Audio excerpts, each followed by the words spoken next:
I've ordered come a knocking any day now they do. Said a man come round was asking some things that might lead back to you.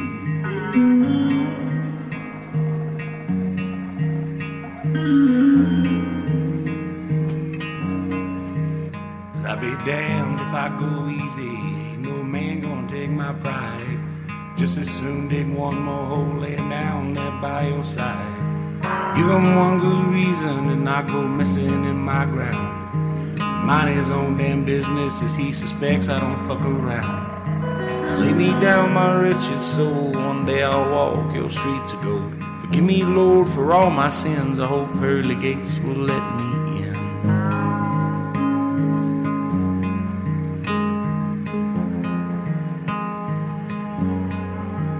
Said a man showed up last Tuesday in a brand new Model T. Said his boy went missing, was wondering if he'd been seen. The picture looked familiar to many folks here in this town. He was always with that farm girl, see him and her, they were running round. Lay me down my wretched soul, one day I'll walk your streets of gold. Forgive me, Lord, for all my sins, hope pearly gates will let me in.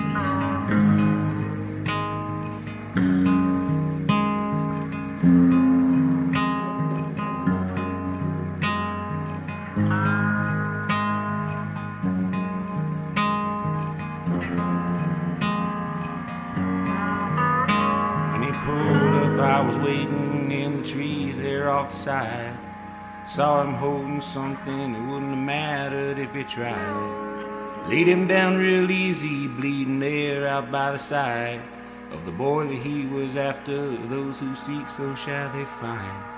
Lay me down my wretched soul, one day I'll walk your streets of gold.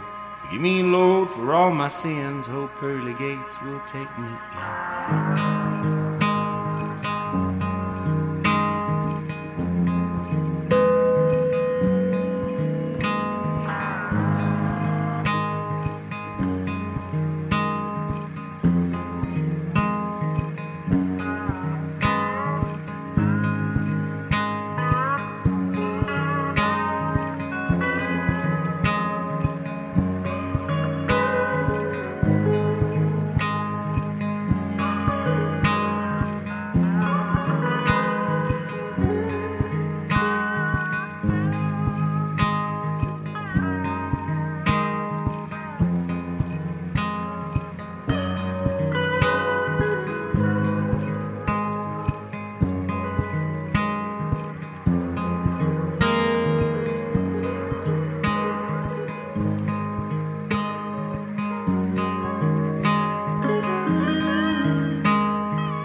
Tell me now, darling, are you lonely like me?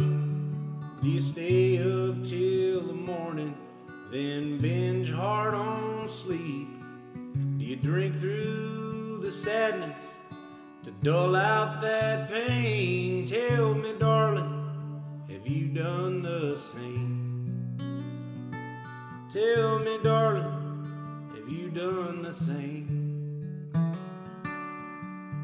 Answer me, honey, does your heart ever rest? Or like mine, does it wander and beat clean out your chest? Is it pining for something it ain't ever had? Tell me, darling, is it worn out bad? Tell me, darling, is it worn out bad? Let me know, mama, if you are alone, if you've grown good and tired of your heart needing a home. Well, I saved a spot within mine for you, gal. Let me know if you figure it out. Let me know if you figure it out. If I told you, baby, you're my heart's one desire, I could have any other, but only you light my fire. I want you the most, girl, to prove the world wrong. See your face there when I come home. See your face there when I come home.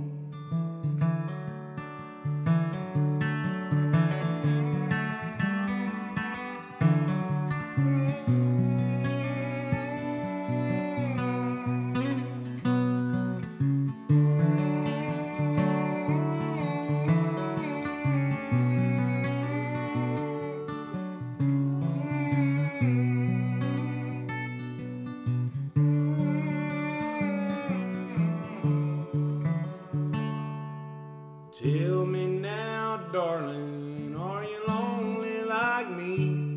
Do you stay up past daylight and don't hardly eat? Do you drown out the sadness with weed and cocaine? Tell me, darling, have you felt that pain? Tell me, darling, have you done the same?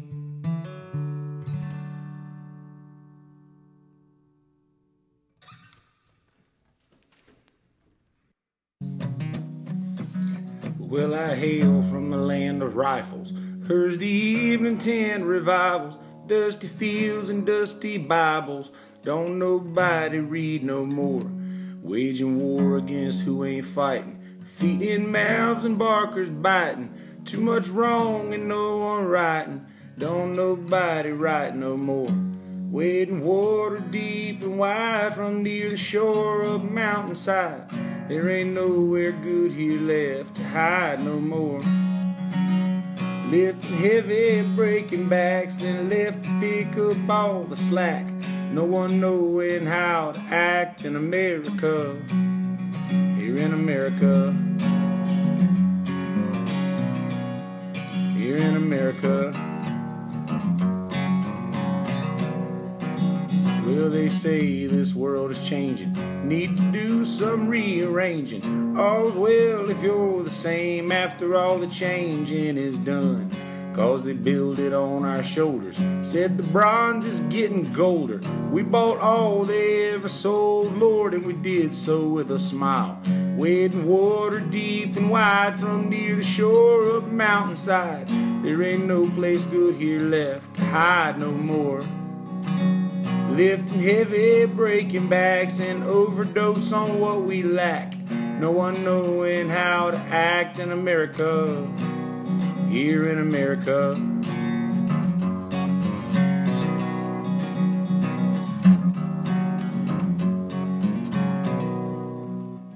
Beaten down, then pulled together, shook the ashes off our feathers, broken free from every tether they'd provide.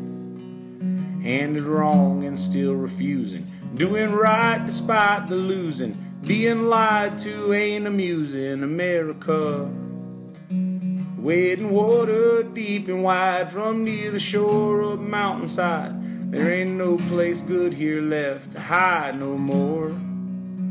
Lifting heavy, breaking backs and buying feelings off the rack.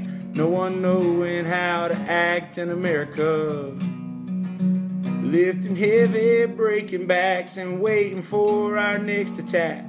No one knowing how to act in America. Here in America. Here in America. Well, I hail from the land of rifles, Thursday evening tent revivals, cotton fields and dusty Bibles that don't nobody read no more.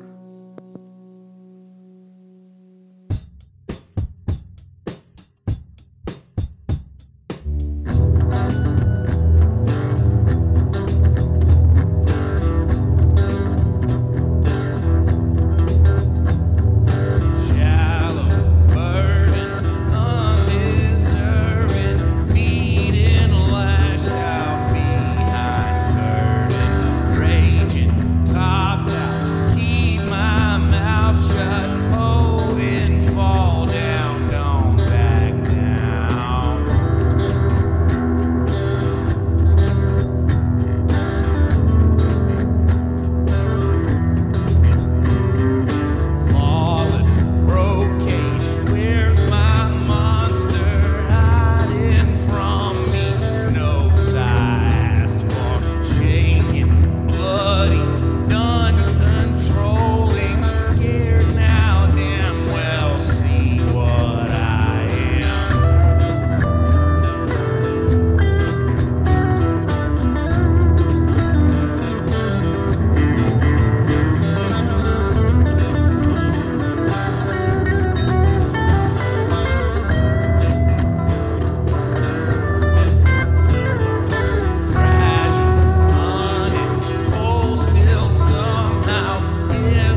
you are spring. I am dark and you are light. I am wrong and you are spite. I am dirt and you are sky. I am truth and you are lies. I am hurt and you are fine. I am fruit and you are rind. Beyond knowledge, work or speed, learning how my monster feeds. Running wild when something bleeds, deep below the skin it breathes. I'm fire and you are smoke. I'm fixed and you are broke. I'm starved and you are full. I am pushed but you are pulled. I'm night and you are day. I'm go and you are stay. I am listen and you are speak. I am power and you are weak. Beyond knowledge, work or speed, I'm learning how my monster feeds. Deep below the skin it breathes, running wild when something bleeds. I am branch and you are grass. I am first and you are last. I am beat and you are belt, and I am freeze and you are melt. I am lone and you are crowd. I am silent, you are loud. I am answer and you are prayer. I am here and you are there.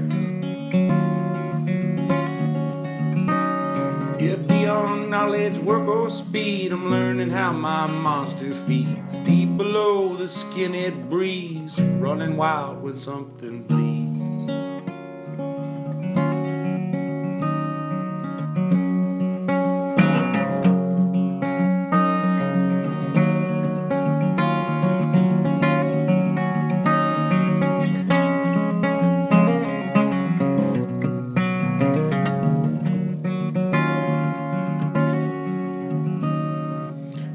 Heart and you attack. I am front and you are back. I am less and you are more. I am screen and you are door. I am shine and you are dim. I am keep and you are give. I am shallow, you are deep, and I am sow and you are reap. I am death and you are grave. I am sand and you are wave. I am lock and you are key. I am you and you are me.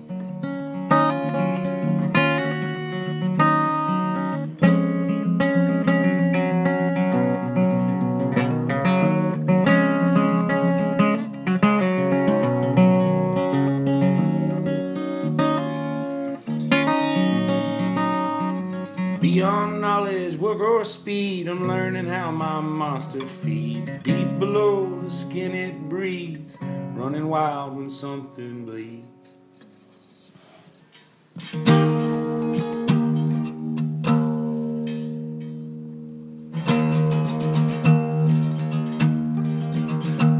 There's plenty that you see,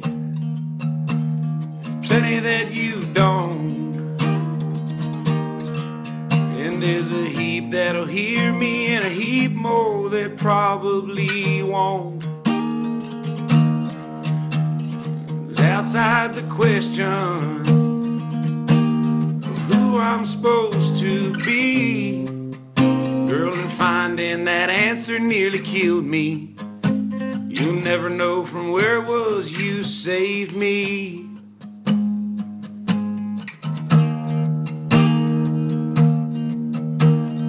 I wanna know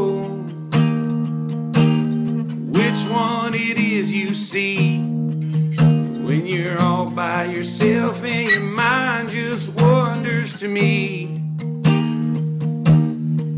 is it the one who does voices and owns every room, or the one who just hides by himself and watches cartoons? 'Cause they're both yours, darling. It would appear that that is so. The only one thing in common, neither one of them can let you go. Pushed you from my heart, dear, and you keep on coming back. And as I suspect, you're gonna keep on doing that. And I'm terrified to death now that I know that.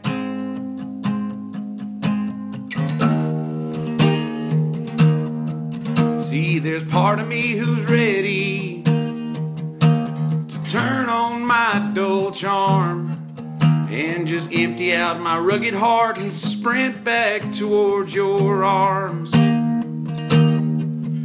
But another part that knows that this heartache won't ever be done knows well enough of happy ending fairy tales to know that this ain't one. They're both yours, darling. It would appear that that is so. The only one thing in common, neither one of them can let you go. I plucked you from my heart, dear, but you keep on coming back. And as I suspect, you're gonna keep on doing that. And I guess it's about the time that I get used to that.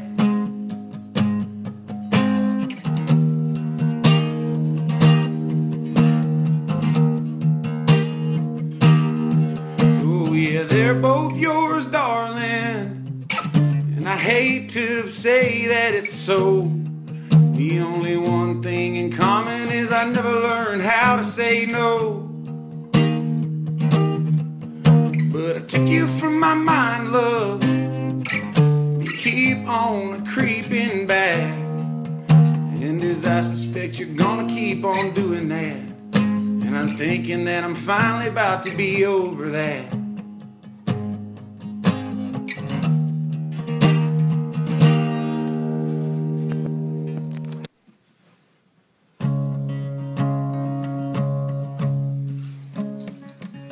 Everyone would listen when the king spoke. Like candlelight, I'd go around his words. Stories that he told by now 1,000 times still send my mind off fluttering like a bird. The foot of his throne to me was a classroom, and if I didn't learn it, damn sure ain't his fault. But I'm hearing those same words now falling out my mouth, spreading my king's wisdom like a good prince ought. Well, the fattened calf's still living, but my kingdom all should know. When the trumpet sounds from glory, I'll be on side with hope. When I finally meet my maker after all that we've been through, I'm gonna thank him both for Jesus and a king like you. Thank him both for Jesus and a king like you.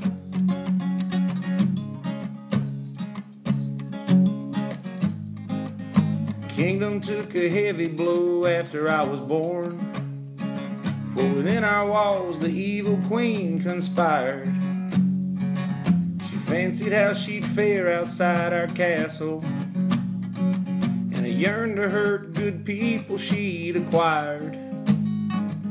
The weight upon her head, it proved too heavy, and she didn't leave much honor on that crown. But before too long, the good king found another. To this day, she makes our last name proud. Well, the fattened calf's still living, but my kingdom all should know. When the trumpet sounds from glory, I'll be on the side with hope.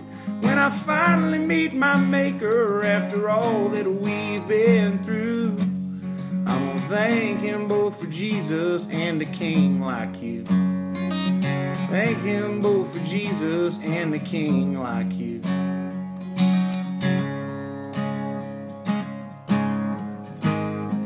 So I guess in my mind we're a royal family. I also guess some fairy tales come true. I struggled far too long with what I'm lacking. Almost forgot I still was part of you. They say a prince reflects upon his kingdom, and I've lived through times I hated that was true. Done my best to be someone I'm proud of, but a prince should also make his king proud too. Well, the fattened calf's still living, but my kingdom all should know. When the trumpet sounds from glory, I'll be on the side with hope. When I finally meet my maker after all that we've been through, I'm gonna thank him both for Jesus and a king like you. Thank him both for Jesus and a king like you. Thank him both for Jesus and a king like you. Thank him both for Jesus and a king like you.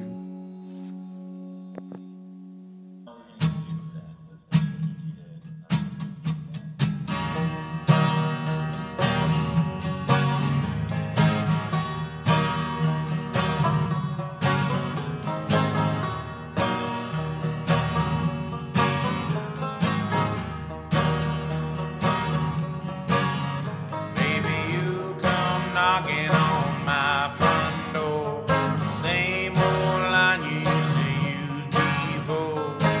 I said, yeah, well, what am I supposed to do? I didn't know what I was getting into. So you had a little trouble in town. Now you're keeping some demons down. Stop dragging my Stop dragging my heart around.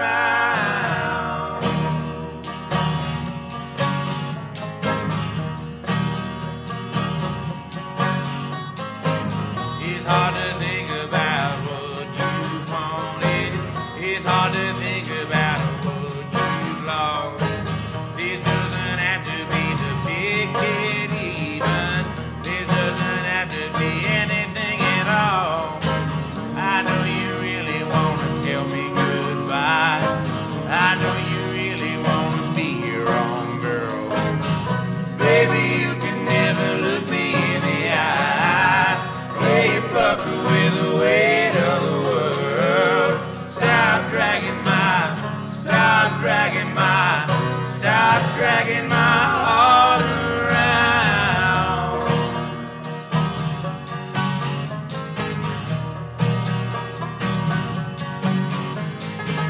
There's people running around loose in the world, ain't got nothing better to do than make a meal of some bright-eyed kid.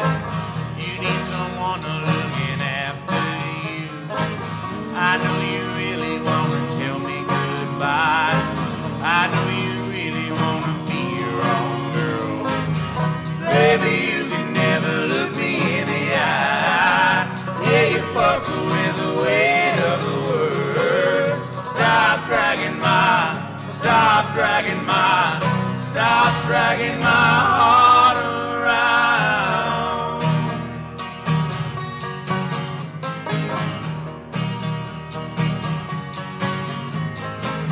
Stop dragging my heart around. Stop dragging my heart around.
Thousand lonely women just waiting out there, and they're all living devil may care.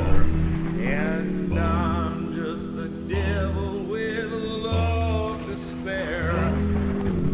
Viva Las Vegas.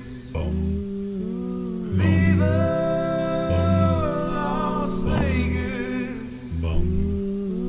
Viva Las Vegas. Viva Las Vegas. How I wish that there were more than 24 hours in a day. 'Cause even if there were 40 more, I wouldn't sleep a minute away. Oh, there's blackjack and poker and the roulette wheel of fortune won and lost on every deal. All you need's a strong heart and nerves of steel. Viva Las Vegas. Viva Las Vegas. Viva Las Vegas. Viva Las Vegas.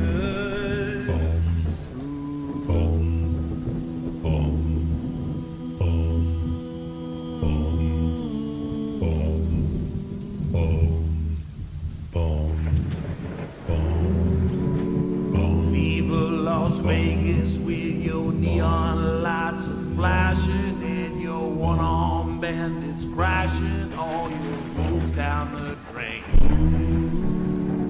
Viva Las Vegas turning day into nighttime, turning night into daytime. If you see it once, you'll never be the same again.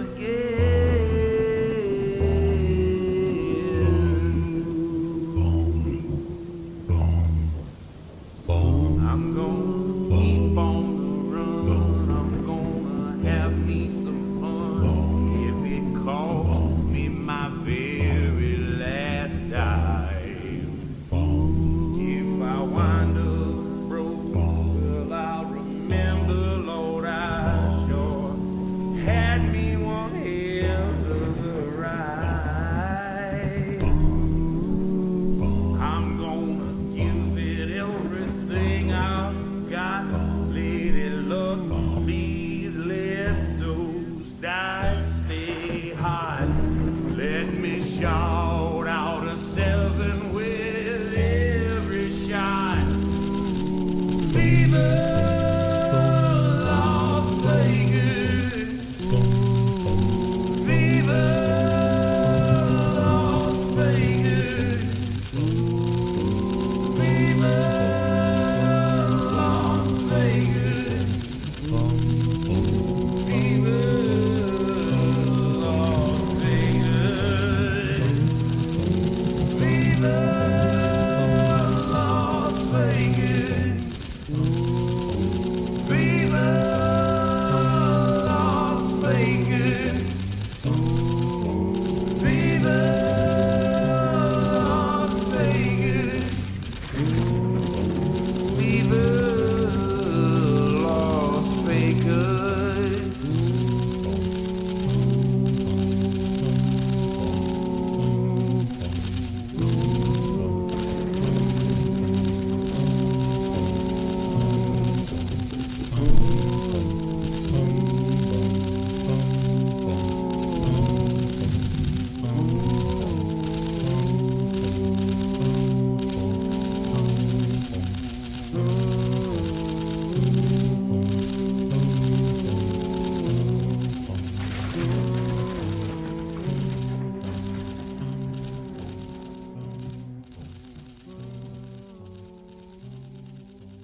cancel it though I know it must be killing time.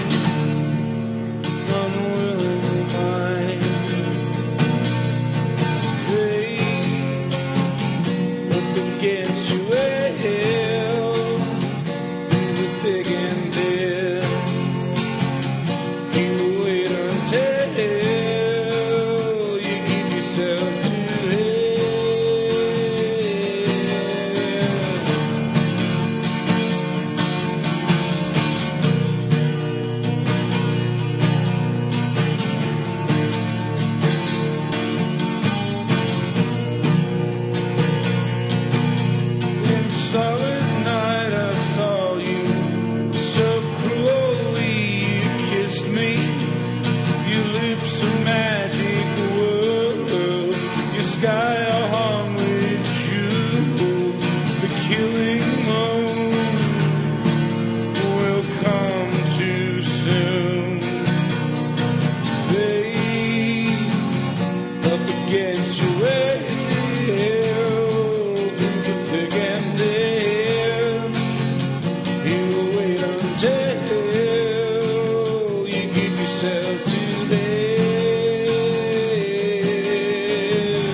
saw you so soon. You'll take me up in your arms too late to beg you or cancel it though I know it must be the killing time.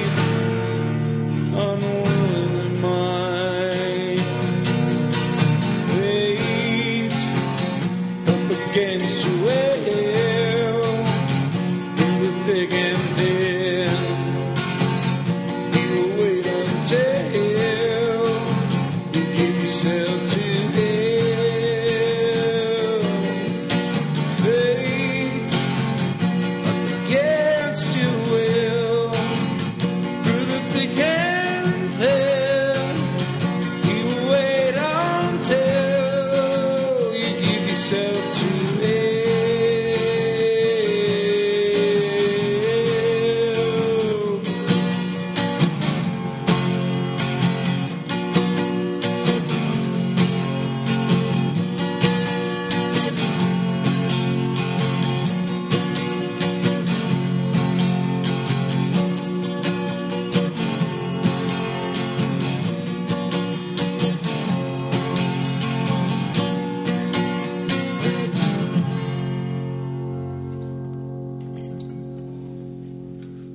Well, there's the bed where they both laid and ripped my world apart.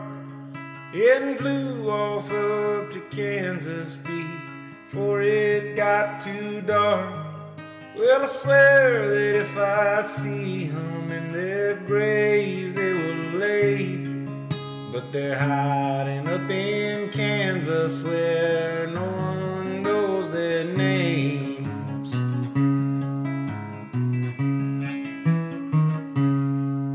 Well, they stole two of my horses, Grandpa's saddle he left to me, in a jar of folding money buried neath the big oak tree.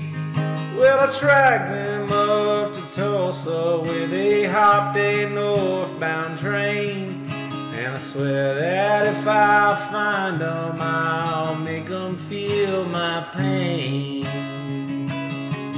Come hell or high water, good Lord willing, the creek don't rise.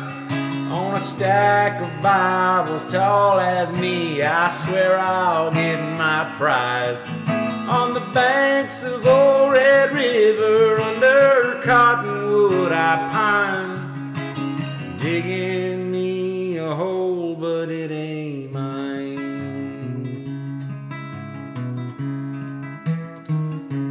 Well, winter it was a cold one, but it brought an early spring. Made do with what I had left, nearly took the farm from me. Did plenty good come harvest and bought back my daddy's land. And I swear still if I find 'em, I'll make 'em understand.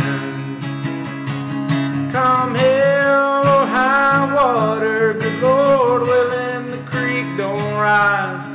On a stack of Bibles tall as me, I swear I'll get my prize. On the banks of old Red River, under cottonwood I pine. Digging me a hole, but it ain't mine.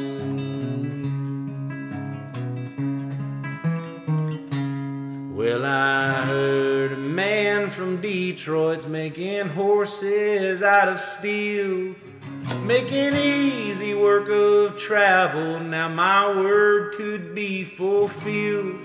So I drove on up to Kansas in the pouring fucking rain. Didn't leave there till I found them. Now they're buried with my shame. Come hell or high water, good Lord willing, the creek don't rise. On a stack of Bibles tall as me, I swear I'll get my prize. On the banks of old Red River, under cottonwood I pine. Digging me a hole, but it ain't mine.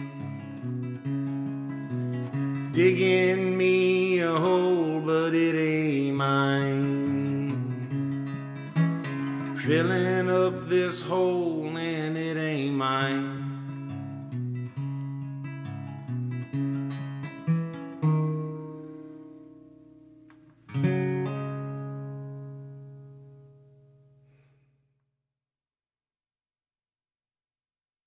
Suck me, beautiful!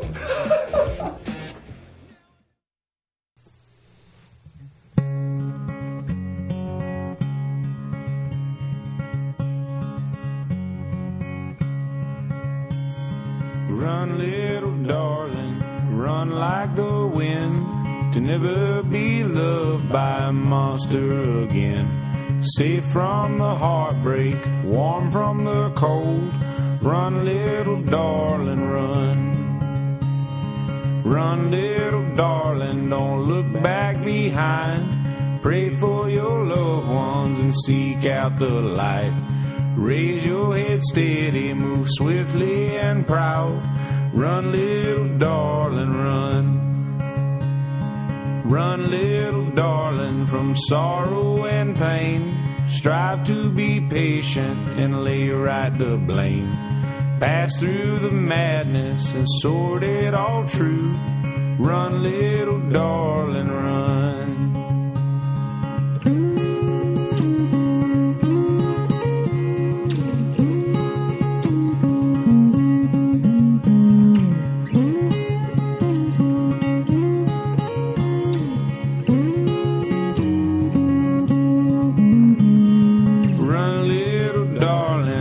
Careful in stride, be mindful of danger, keep God on your side.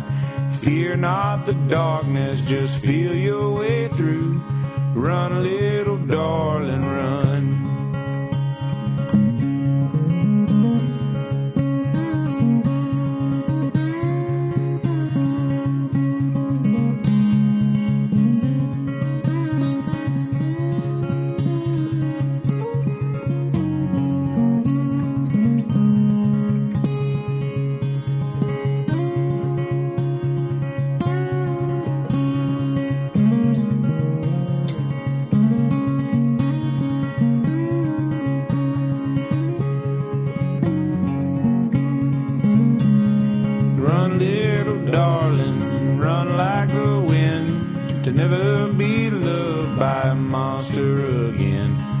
Safe from the heartbreak and warm from the cold.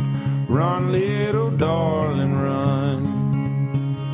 Run, little darling, run like the wind, to never be loved by a monster again. Safe from the heartbreak, warm from the cold. Run, little darling, run. Run, little darling, run. Run, little darling, run.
Won't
Noah Byrne, can you hear me?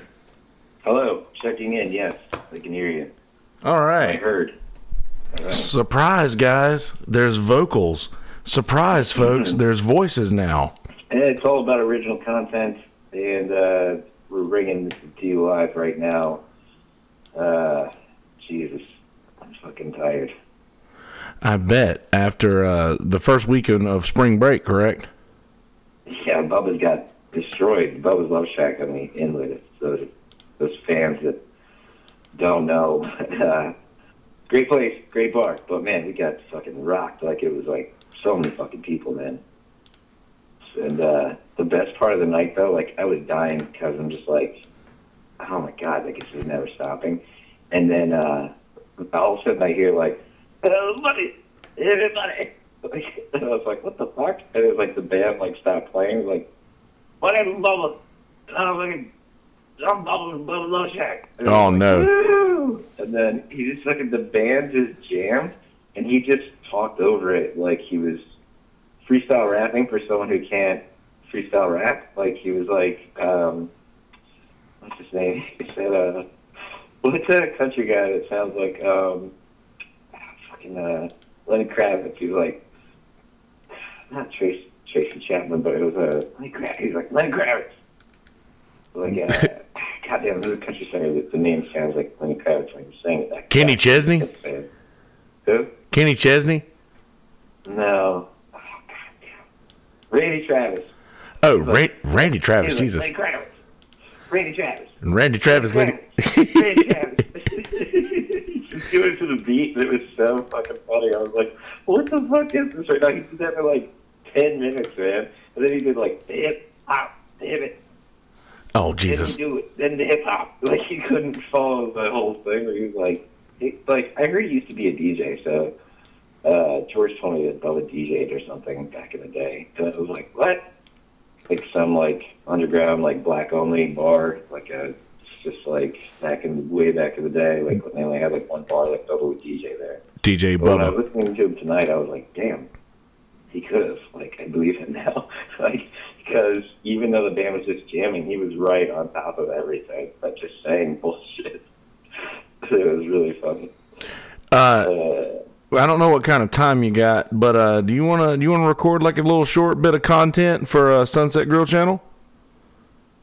Sunset Grill channel to just say that we moved over? Well, I mean, yeah, I actually could. I could post it to the Sunset Grill channel, but that would mean that the other one, like, it would just, every time I post something to the Sunset Grill channel, something else will have to be removed. Like, whatever's there will have to, like, because it has. Right, yeah, but we already knew that it was being that. Yeah, and I'm still integrating everything into the MI Stuff channel. I'm pretty sure that I'm up to like episode 4 or 5 now on Sunset Grill that I've been releasing, like little short re-release kind of, which is cool. Anybody viewing them or anything? Oh yeah, I mean, I'm getting a lot more, a fuck ton more downloads. Like, well, not necessarily a fuck ton, but like a significant amount of downloads lately. Good, yeah. I mean, just as a content creator, you're going to get more pull because there's just more content, and I think that's good content no matter what. And it is. For Sunset Grill because it kickstarted like, your old fucking goddamn running the world podcast. It's like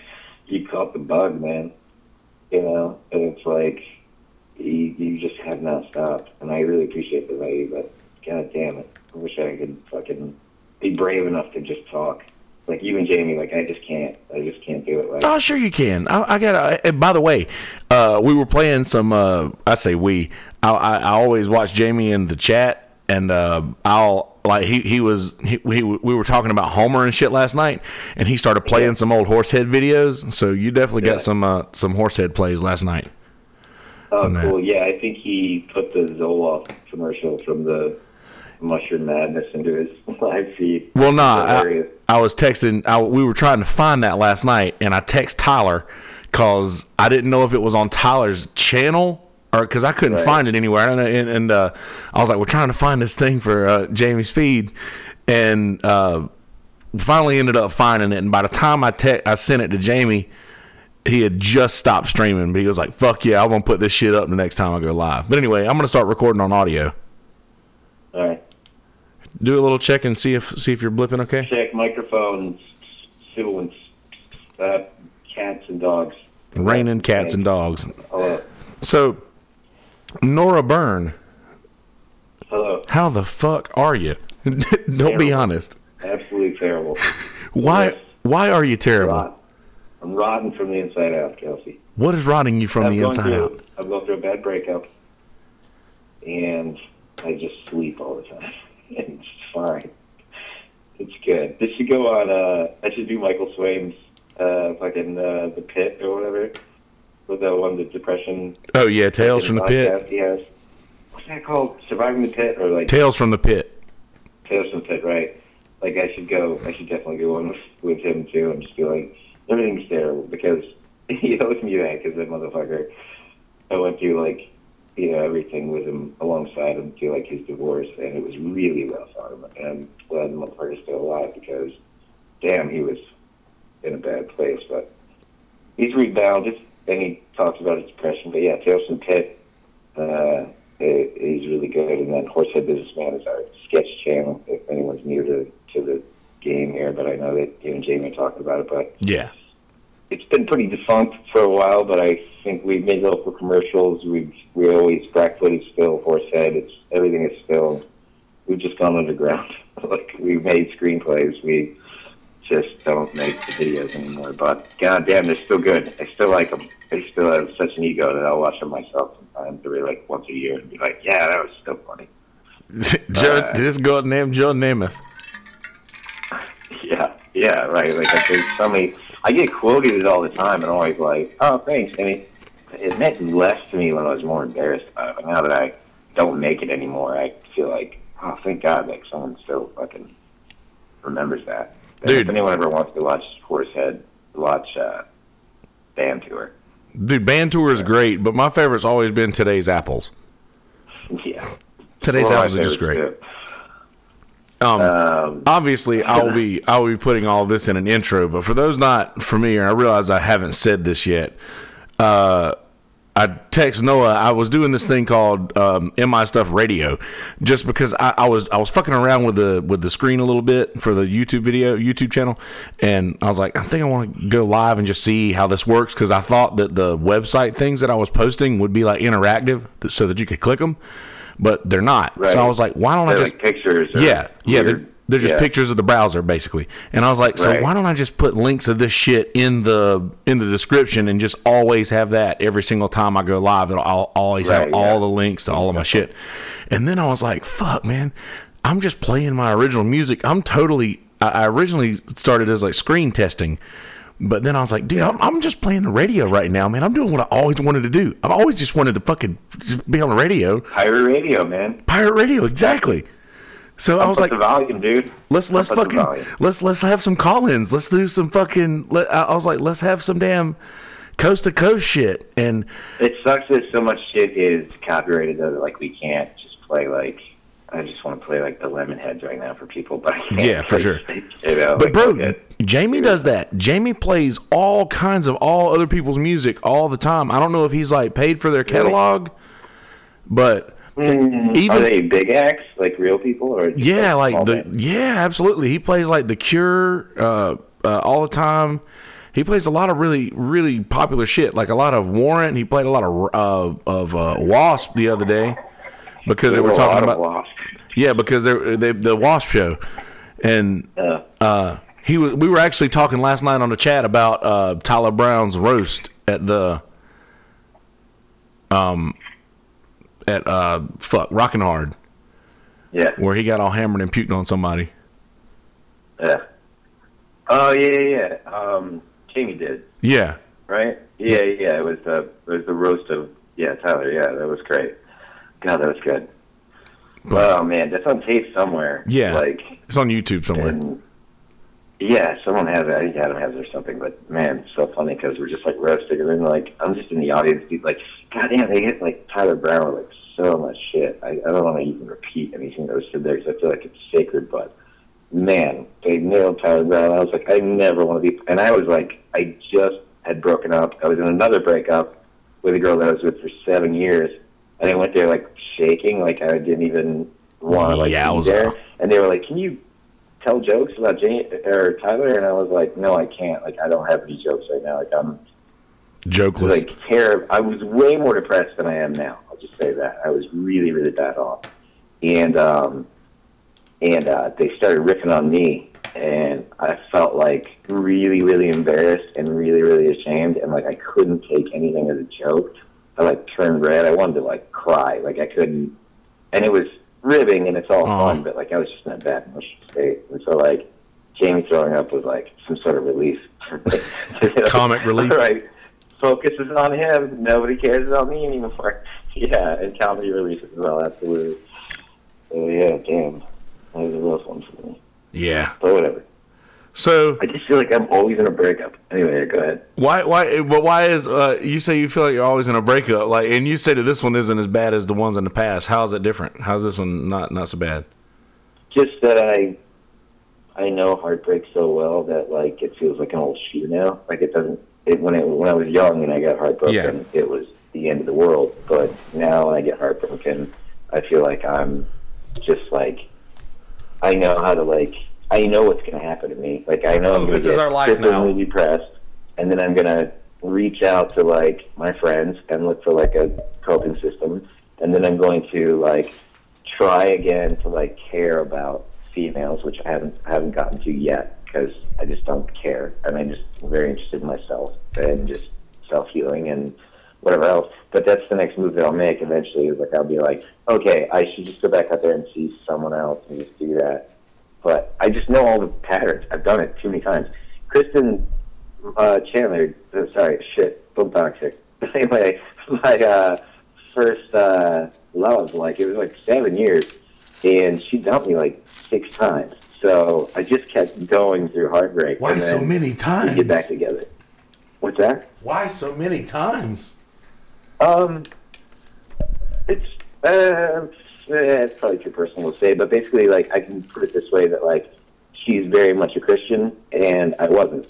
And I hear you. It was and plus, like, if I adopted Christianity, it was because, you know, it could be framed that I was doing it for her. Yeah. And if I didn't, then we couldn't work together. So it was a really weird... I couldn't win no matter which way I went. I did then end up, like, adopting most of the ideals and the faith aspect of Christianity, but... which is cool. It was a win for her. Like, she almost, like, witnessed to me, basically, and that's fine. I'm all in. But I'm all in with Buddha, too, and I'm all in with whatever. Like, everything's whatever, but I just, you know... so many rivers, but they all reach the sea. Pascal's wager is what got me in the end. It was so funny, the philosophy class, because they said, if belief in God is true, like, if you should believe in God so you go to heaven and it turns out to be true, then... you win. But if you don't, you lose. Yeah. So why wouldn't you take the one bet that could turn out to be a winning ticket? Yeah, right. So I was like, oh yeah, and that's when I finally like gave in. I was like, dude, I'm done. But I mean, also his teachings and everything he had to say. Like, I'm down with Jesus. Like, he's badass. Like, Jesus was cool, and the unfortunate part about the Jesus part is that most people who support Jesus today are nothing like him. Right. Yeah, or try not to be. Anyway, I didn't mean to interrupt your thinking about your first girlfriend. You were kind of going through a process of explaining them, and I cut you off in the one. But anyway, you were saying about your first girlfriend, your first breakup, blah blah blah. Oh yeah. There's so many breakups that, like, I mean, I can remember the sky right now. I was standing behind WPDE Studios, fucking in goddamn 501, like right up the fucking road. And by the tiny chapel, the Travelers Chapel, I don't know if you know what that is, but it only seats like 10 people. I don't know if you've ever seen that. Past Buffalo Wild Wing on 501, but anyway, you just going to keep going. And kind of across from Coastal. But anyway, right next to there is WPD Studios. And I remember, like, being on the phone with her and her breaking up with me, like, as she was at, like, about to go to, like, a summer camp to be a counselor or whatever. And I was like... Wet Hot American Summer. Yeah, it was just very, like... You know, it was a Christian summer camp thing. She had to give you that, and so I just was like, I remember the way the sky looked. I remember I took like a mental photograph. There was a couple chemtrails up there, and it was like a sunset, and it was a perfectly clear sky, except for just a couple puffy little clouds, and it was just like a very beautiful South Carolina sunset. And I remember just like looking at the radio tower satellite tower next to WPDA and just being like, wow, this really hurts, and totally depressed. But I just kept going through it. Like, she just kept breaking up with me, and I haven't been there since. I've broken up with everybody else since then, so I haven't been broken up with. But what I didn't understand is that I had coping mechanisms built in by that time. Yeah. To just be like, oh, this is how it's going to feel. And I actually feel really tragic for my girlfriend who's a lot younger than me, hasn't really been in love with anybody else, and hasn't gone through this kind of process. And I just told her, I was like, I'm there for you, like, anything you need. Like, it's not like a kiss ass or trying to get back with her or anything like that. But, like, I just know that, like, I'm friends with all my exes because I try to get through the pain and then say, well, forever, like, you're my friend. Like, I don't know why we, as a people, like, if we break up with somebody, we treat them like they're dead, when, like, I've lost people that have died. Yeah. So I don't have to be affixed to the fact that, like, you don't love me the way you did anymore, and I'm just gonna, like, fascinate on that and not be there for them. Like, I don't want to do that. Like, I don't want it to be the same as a death. I want it to be less than that for them and me. Like, I want to be able to believe that, like, I can, even my ex right now, even though I'm going through this, I want to be able to, like, contact her in the future and be like, hey, I'm going to do this. What do you think about that? You know me. You know me. Like, what do you think I should do about this? You know, whatever. And they're going to tell me the truth. Yeah, they do for know sure. me. I didn't waste my time, you know, and I'm not going to waste my time. I'm not going to just delete. There's only one person that I do not, and you know her, that I do not talk to from all of my relationships that I've ever had. And it's justly deserved that I just don't deal with her at all. Sometimes people just need to be cut out, and not necessarily like they're not necessarily bad people. It's just that you're just so different from their shit going on in their life is just better that they're not a part of yours. And I have those people in my life. Yeah, sorry. Go ahead. I'm sorry. That's all I was saying. I have those people in my life. It's just people who are not necessarily bad people. It's just probably not the best idea that they're part of my life. I know at least one person you're talking about, and it's not in a relationship sense, like in a friendship sense. But like, but yeah, like if I break up with you or you break up with me, and one of us tries to intentionally make your life very uncomfortable, I don't need you around anymore. Like, yeah. You know what I mean? Like, I just want to help the person that's hurting too, because it doesn't matter if you break up with somebody, if you're the one who did it or you're the one who got did to, you're both hurting. You're going to lose the attachment aspect of the person that was there every day or the person that was there for you all the time. You're going to lose that. Yeah. And you don't have to if you try to reconfigure your mind to say, like, no, like, I'm not killing this person off in my story. I just don't want to be with them in an intimate sense, but I still love them. You know, like, I feel like there has to be an allowance for that. For yeah, people. absolutely. Or if they don't do that, you're missing out. If you really hate your ex now, if your ex did you dirty and did a bunch of dirty shit to you afterwards, goddamn, you're right, cut them out. Like, you have to. But if it's just, you know, compatibility or maybe you don't know what's going on or whatever the fuck, like, you could still just be like, yeah, dude, like, I'm there for you. Like, I don't, you know what I mean? Like, I don't wish anything bad to happen to anyone that I've ever loved because I love them, you know, and I'll be dead before I stop loving anyone I've ever been in love with. Like, I'll just be in love with them to the day I die and in a different way. It'll just change, but I'm always going to be in love with them if I love them. And if I didn't love them, you know, and they treat me dirty or do anything, I don't know. I just can kind of be like, yeah, whatever. Like, you're just not the person. It's a contract. Like, they have to, with the person in question that you know I'm talking about, my last ex before this ex. Yes. Like, it's just always in my face just to, like, be punishing me and do terrible things. So, like, just, like every one of my friends, she just started, like, co-opting and making it like that's all her friends, and she drew sides, and, like, people turn against me, and I'm like, damn, like, this is, like, I'm not, like, I'm letting this go. I don't have any ill will. Like, I'm letting this go. Like, I'm sorry. Like, it's not going to work. But, like, animosity on the other end is, like, it's probably equal. It's probably, you know, when you break up, there should be equal animosity on both ends. And I had no animosity, so I think she was, like, taking the lion's share. So I was just like, all right, whatever. Like, my dad showed up to her farewell party or whatever. Like, I was like, what are you doing? Like, Phyllis is terrible to me right now. He's like, I don't know. She invited me. And I'm like, okay, cool. And I remember our conversations during that point. I remember that being the end of you drinking, actually. I remember the exact moment that you stopped drinking was that final fucking encounter with, or whatever, and you threw the pool balls to the fucking wall. Sorry, on the air, if that's not known.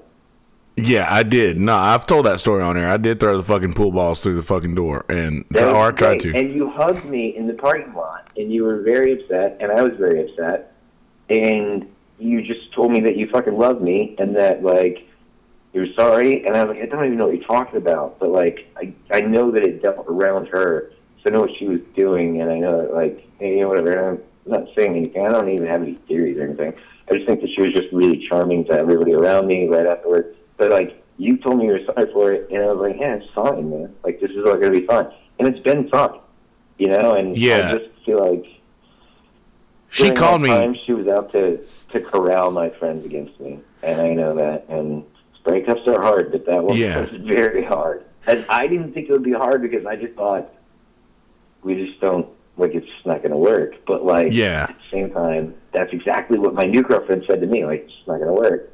And I haven't been, you know, like, trying to ruin her life or anything. I'm just like, okay, like, it's bad. I'm sad. Here's a sad song. She's like, here's a sad song. And I'm like, what do you think about this one? She's like, yeah, I think this one. And I'm like, yeah, those are all sad songs. She's like, you doing okay? And I'm like, yeah, every day I go to work is fun because time passes really fast because I don't want to go home alone. And she's like, well, I hate work because I'm always, like, thinking about stuff or whatever. And it's like, we just, you know, like, I'm trying to land a plane in a very loving fashion. Like, I just don't want to crash the plane. I love this person, and that person loves me.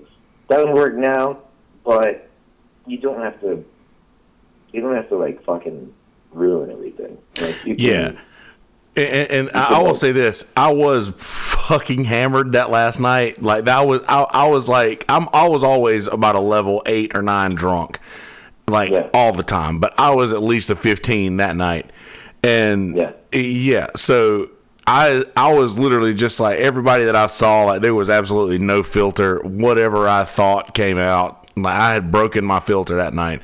And she called me the next day and apologized for whatever she may have done to make me think a certain thing or whatever. And I had no idea what she was talking about. I had no idea. Dude, I was so fucked up. Dude, that's what she did, man. That's what she's all about, man. I had no idea what she was talking about because I was so fucked up that I didn't realize what I had done until I started talking to. Like, I can only tell this story because of stories that people have told me. I really don't remember a whole lot of that shit. But I'm dude, just gonna tell you, like, you left with her and went to Tito's, and with probably Jeff Corey or Trivia or something. I don't remember what it was. But anyway, everyone went to Tito's. But you came walking back to Bubba's, and I walked out of the parking lot to get in my car because I was done. So it could have been Trivia. It would have been the night I was working. It was the night before Trivia. It was a Sunday night. In my car.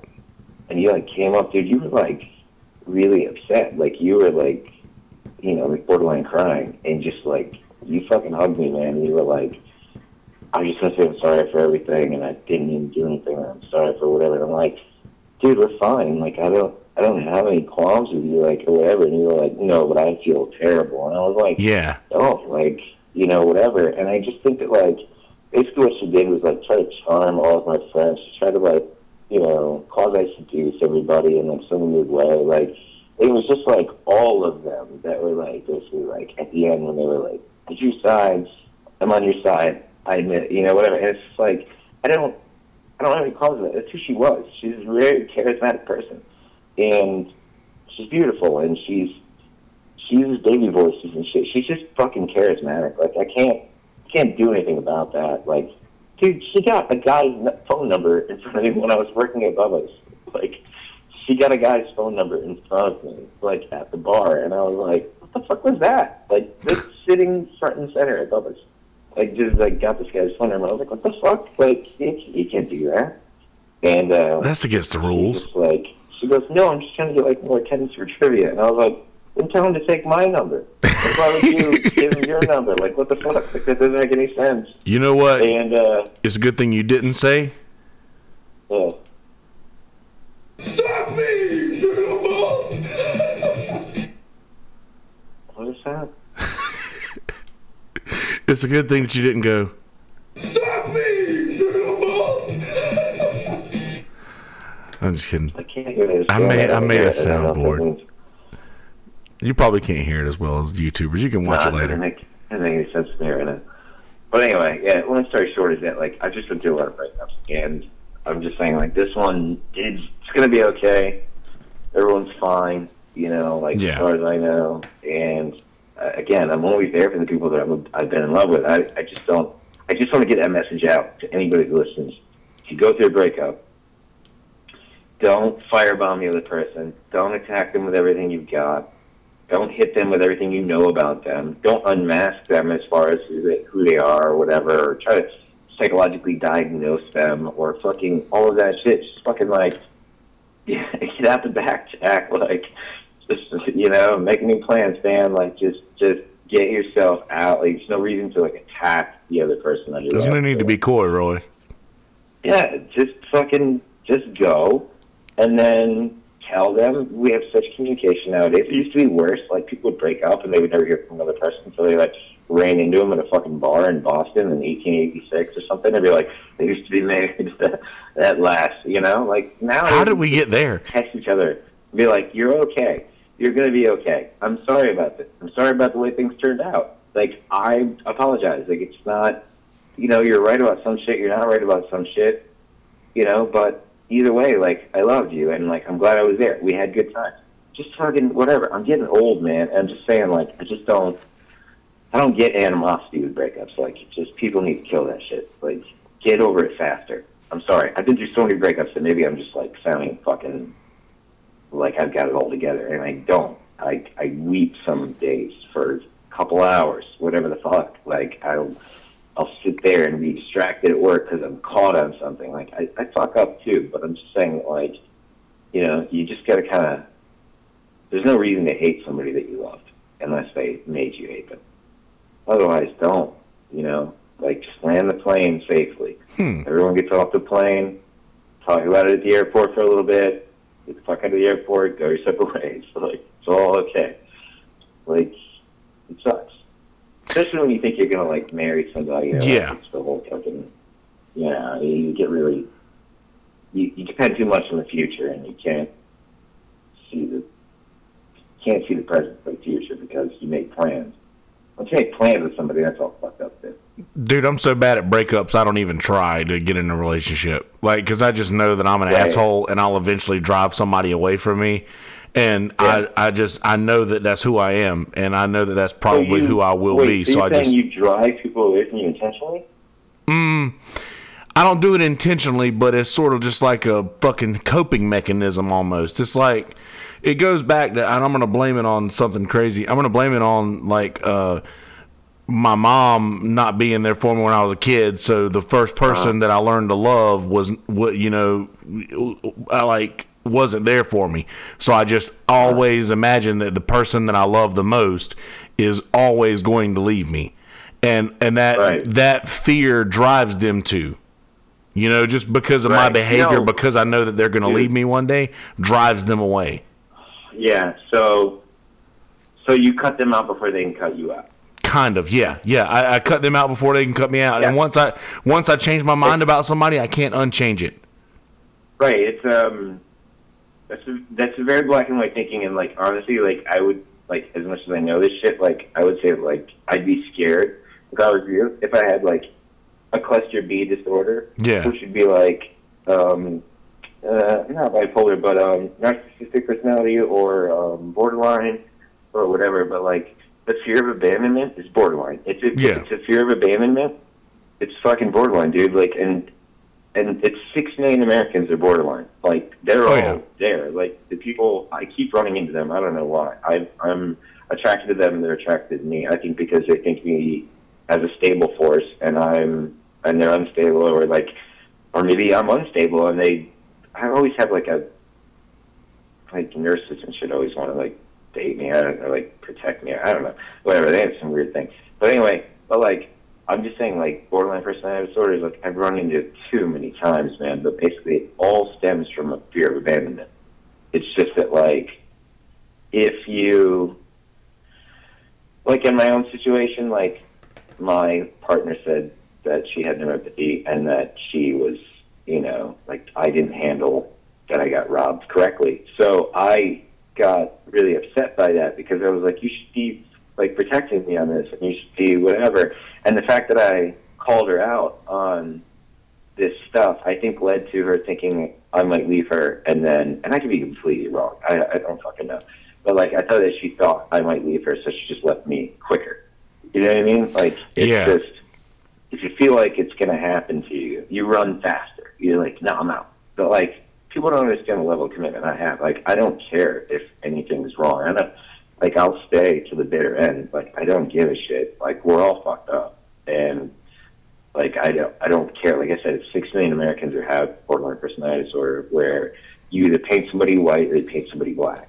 And it's one of the two. It's Hegelian thinking. It's left and right. It's, you know, it's just like, no, you always did this. You never did this. When people talk like that, you always were like that. You never did this for me. You know, like, when people talk like that, it's like, that's never the case. Like, everything is gray, and it's not black and white. And people did do things for, like, were in the middle of something. There was no always and never. It's sometimes you were and sometimes not, you know? And I think that like, really freaks people out, where they just want to, like, understand where they're at. I feel like there's a fear of rejection. I have a fear of rejection. I admit that. And I've gotten better at it. But, like, fear of abandonment, dude, that's, like, the most hardcore fucking fear.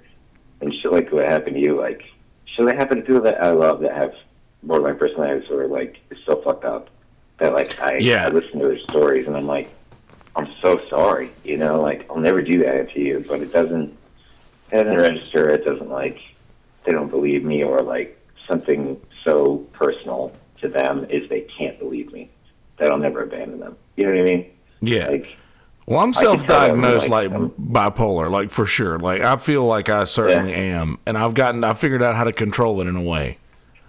Yeah. But yeah, I definitely have that going on, and it's all because, like, that like, core sense of abandonment. And I had this conversation the other day with Smitty. You might have some interesting input on it.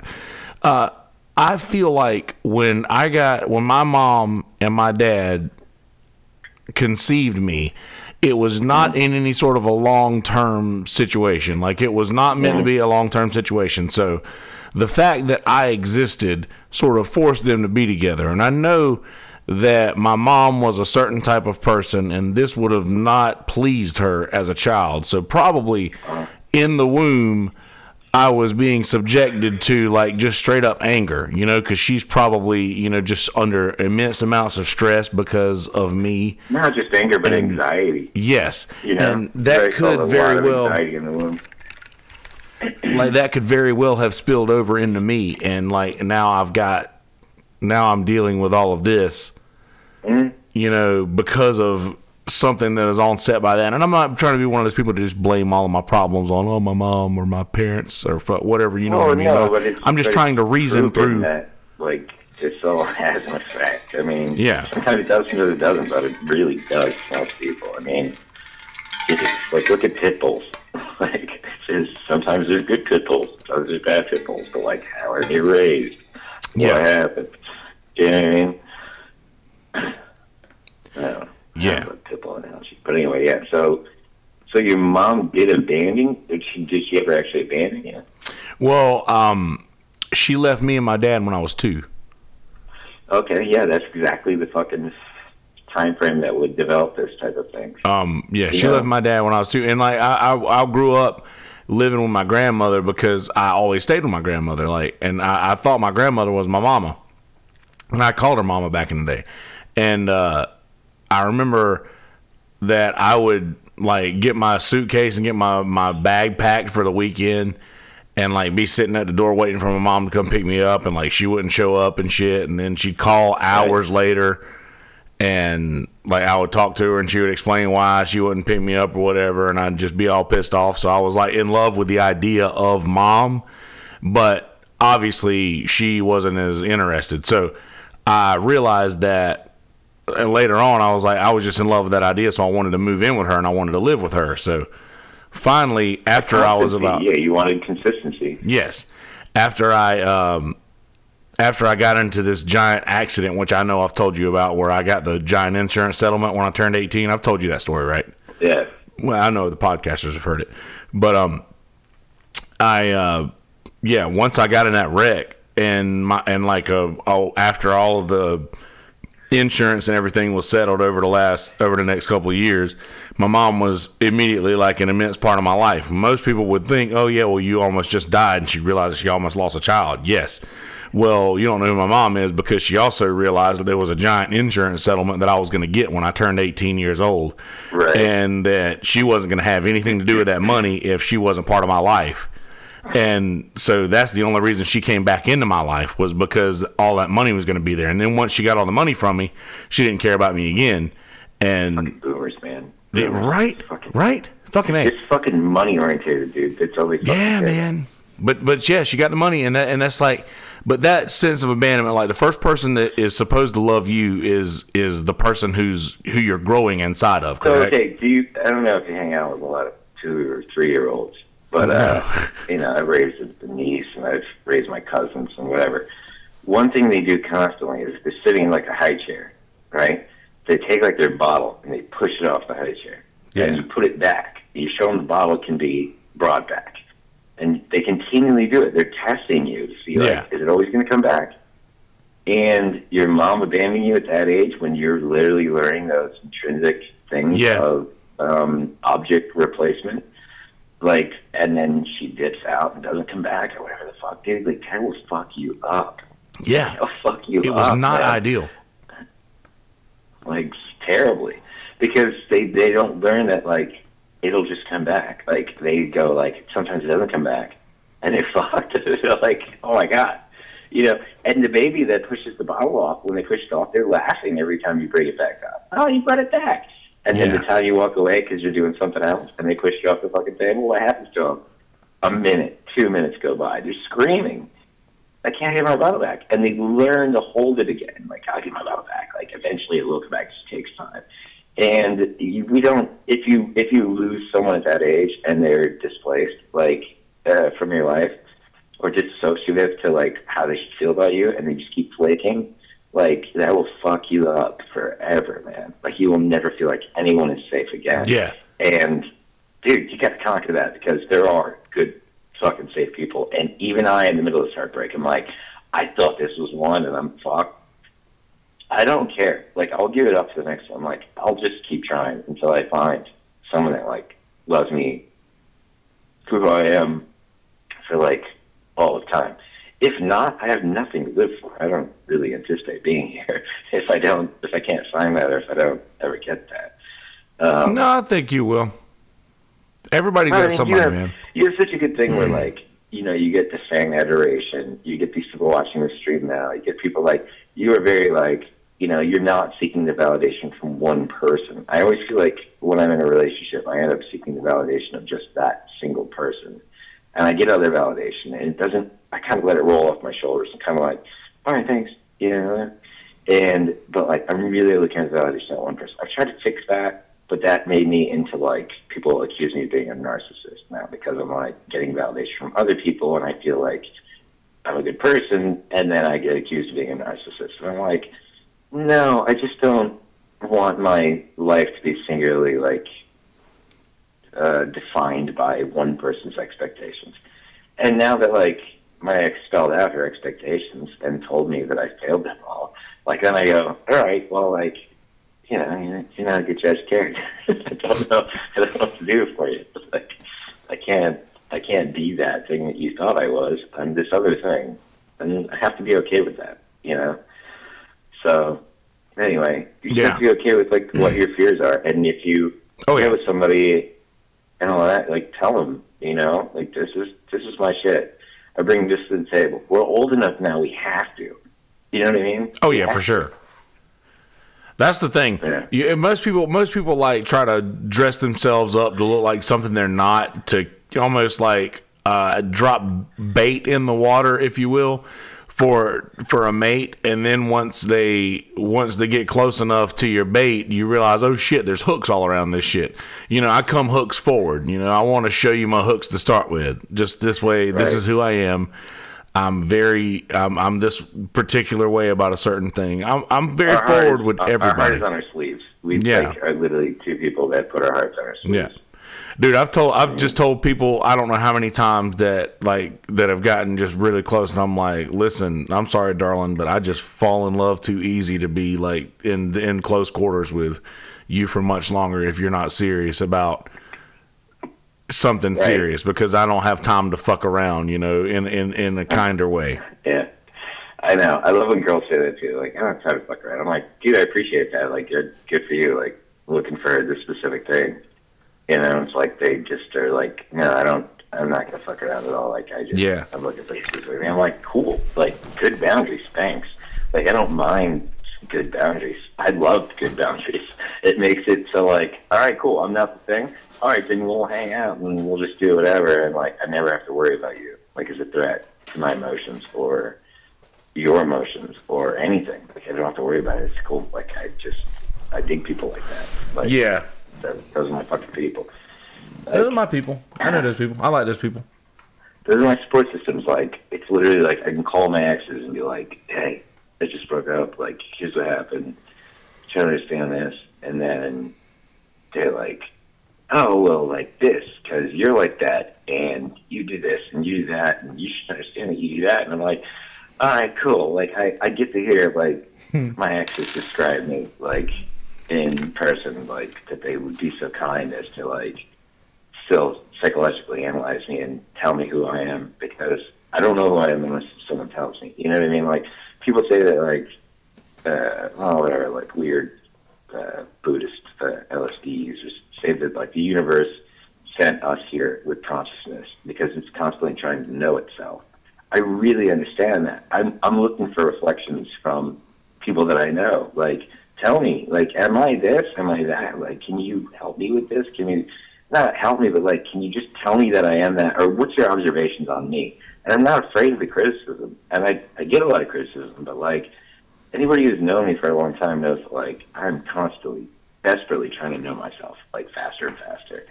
And I feel like I do, but like, I feel like I can always learn, and I always want to. So it's, even if my ex says like this about you, I'm like, damn, you really hurt my feelings, but I'll take that into account and I'll do better the next time. You know, like, I'll just do better. Like, I don't have to take all of it, because I can realize, like, some of it is just like, you know, people being mad at you. But like, some of it is like constructive criticism, and I'm like, take that. So, you know, yeah, I don't mind breakups as they are. I don't mind criticism as long as it's something that I can learn from, and and not something that somebody's trying to use to hurt my feelings. Like, if it's like, if it's an argument though, like, I really take that shit to heart. If somebody comes up to me and says, something like, hey, I don't mean to sound a certain way, but I have to tell you this because I think that you need to hear it, then I'm going to take that to heart. But if somebody, if I'm in an argument with somebody, or I'm not on good terms with somebody, and they bring up something like that, then I'm like, you know, you have no right to speak of that because you didn't come to me with respect.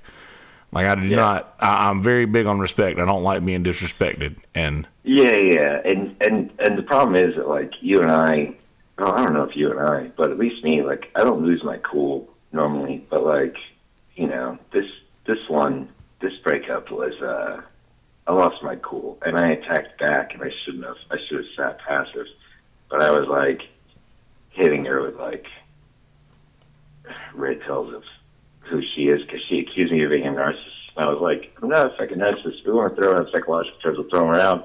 I started hitting her with other shit, and I shouldn't have, Not physically hitting her people. Oh, God, no. Jesus, I've never been physical to anyone.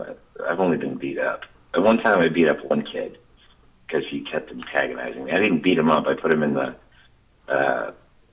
Boston Crab from WWE. I gave up. So I, like, literally pulled the fucking Bret Hart on him. That's the only time I've ever been physical with anybody. And I've never physical, but mentally or psychologically or emotionally abusive. And this breakup could have happened very cleanly, but instead, like, I got a litany of, like, everything that I've ever done wrong, and everything that I am, and everything that I do wrong every day, and everything that my character is wrong, and the way I got, robbed was wrong. I did that wrong. Like, I just got it all wrong. I have to ask. It's like a litany, man. Like, I don't know if you know that word. It's a weird word. But anyway, but it's just like, it's like a fucking throwing a book at someone. And I got, like, all this stuff, and I couldn't figure out at first which ones were real and which ones were, like, not real. Like, I couldn't figure it out. And now I feel like I have a better perspective on what was real and what was just over the top to, like, get themselves out of a relationship. But I threw a few accusations back, and I don't think I'm wrong, but I feel like I should have spit my tongue. Anyway. So, anyway, I was wondering, how can one get robbed incorrectly? I have that in the text message. I panicked when I called her and I lashed out on her, which I don't remember. I think I was mad that I got robbed. And that's about it. Like, I didn't lash out. Like, I don't know what that is in reference to. But I was like, I called her at work. Sorry, 1 second. Jesus, get this fucking thing out of here. They stress this right here. I had to put a hook underneath so to keep these cables from hitting me in the leg.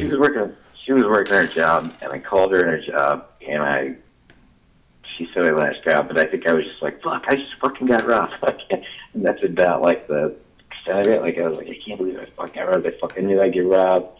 Like, really upset. And she was like, okay, I'm going to figure out what to do. And she texted the landlord, and the landlord was like, file police report. And I was like, she texted me back, like, and I've already known we've been robbed for, like, 6 hours now. And this is the first time I've heard back from her. So I'm just sitting there all the time being, like, stewing about being robbed. I'm just really pissed off.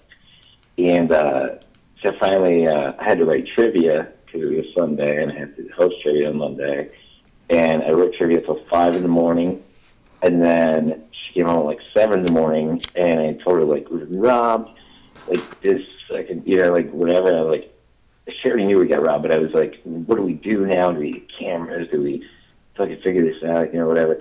And then she was like, yeah, whatever. And she went through, like, the motions with me for, like, a half an hour and 45 minutes of, like, me being upset about being robbed. And then she went into, like, a 30-minute thing about, and I'm playing a video game, and she went into, like, a 30-minute thing about her day at work. It was really bad. And I was like, yeah. I was like, all right, like, I was trying to understand her, and I was paying attention, and I responded to her in a way that she mistook. She just generally, like, misread a statement I said. But anyway, she went on to, like, yell at me about what I didn't understand about her day at work, and I was like, look, I got robbed, and then I wrote trivia. I was like, now I'm just kind of, like, unwinding. Like, this is my first hour of, like, being normal. I was like, I'm sorry, but, like, if I miscued on something, but I really didn't.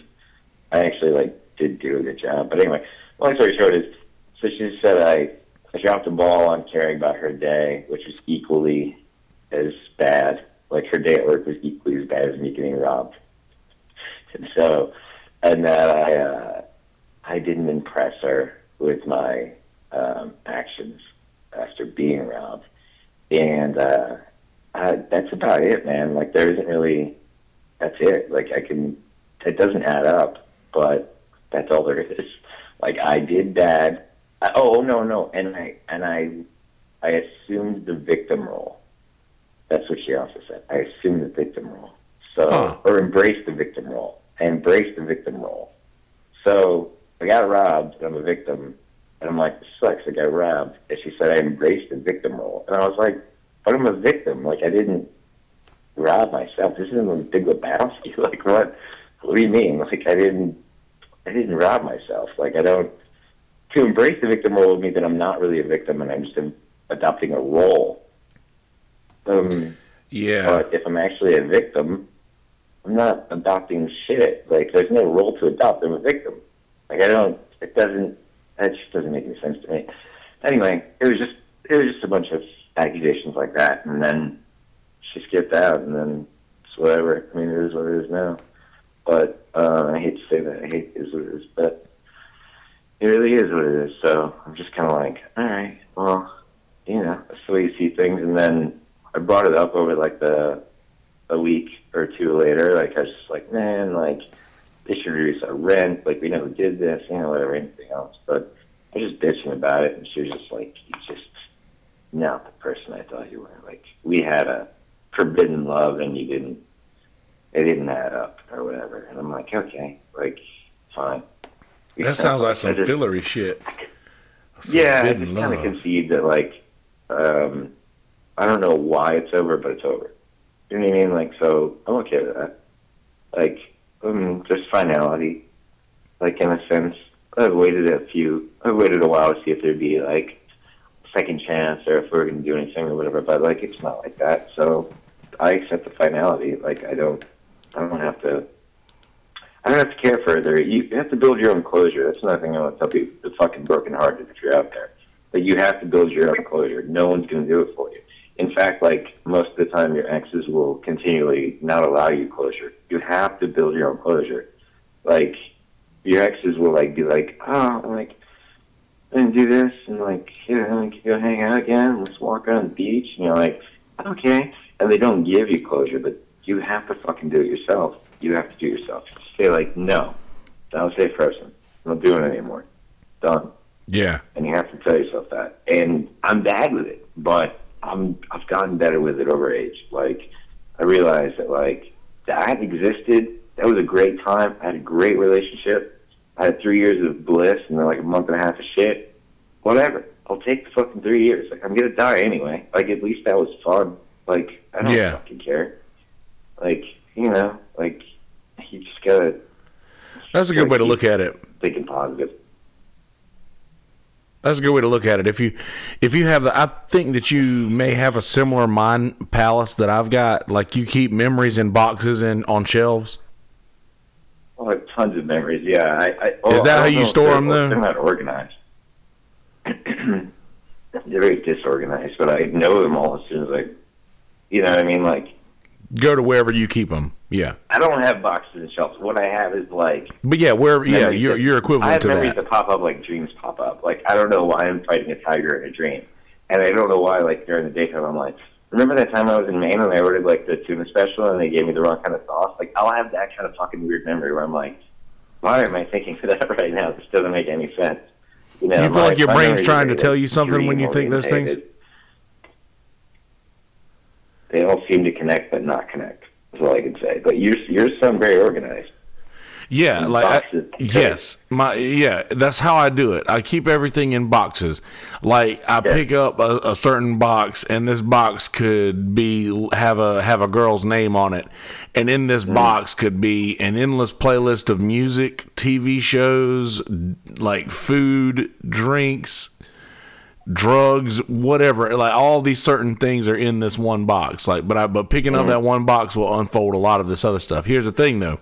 Sometimes listening to one of those songs that might be in that box pulls the whole thing off the shelf. It's almost like you have to go through that box to get to it, and that sucks. But I don't know. It helps me a lot to think that way, to feel like I at least have that part organized. Like, if the rest of my life is all disheveled and like haphazard, that is at least pristine.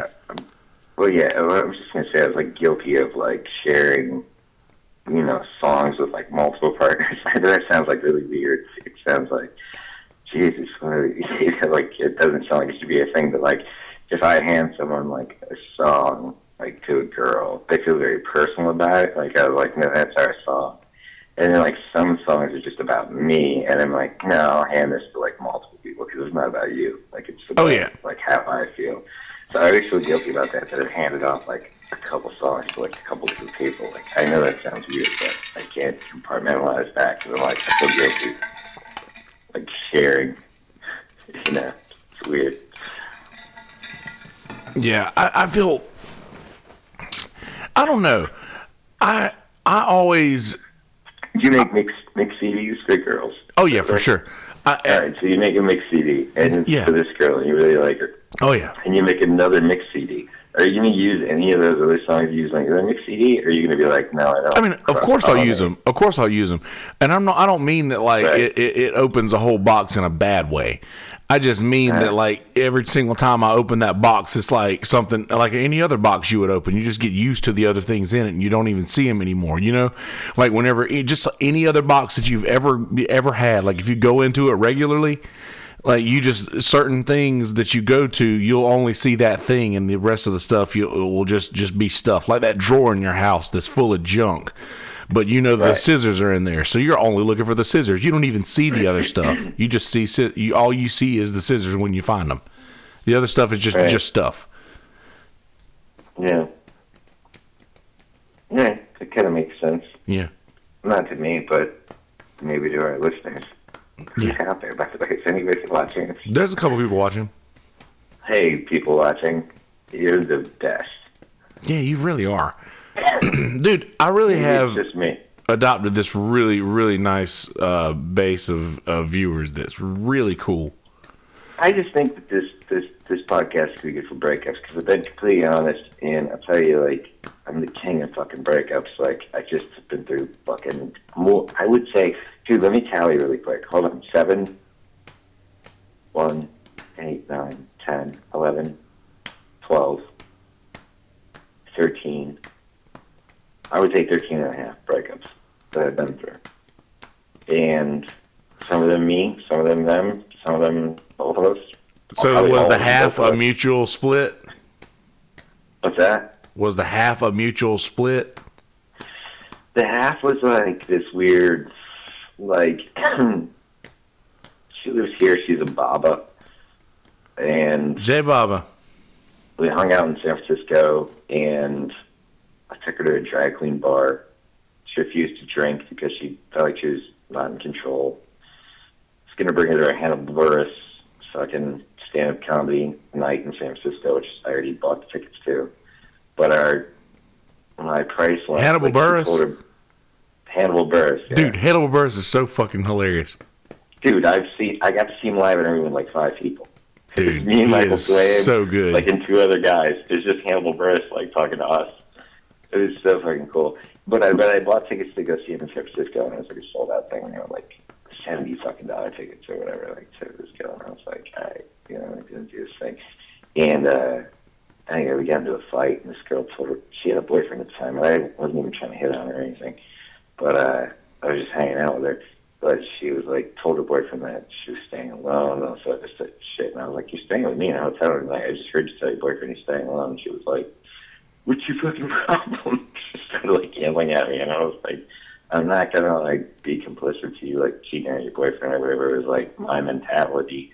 I got really angry at her. We ended up shitting on each other at a vegetarian restaurant that looked over the harbor of San Francisco. And anyway, so then the next day I told her, I was like, you know, my problem is like, I like you. She's like, you can't tell me that. You can't tell me that you like me. You're ruining everything. I can't deal with that. And I was like, whatever. Anyway, long story short is, she moved back here, and then she had to fly out to Vegas to have her dad's wedding. And she invited me to her dad's wedding, like, way later. Like, we ended on anger, but then I went out to Vegas to see her. She put me in the Luxor, like, and gave me 6 to LA tickets. Like, I went with her 6 to LA for free. I stayed in the Luxor. Hung out in Vegas for like 3 days, went to her dad's wedding, just like, his nickname is like the Raven. He's like an old radio DJ from Arizona, but he's like the Raven. Man. The Raven. Radio DJs are great.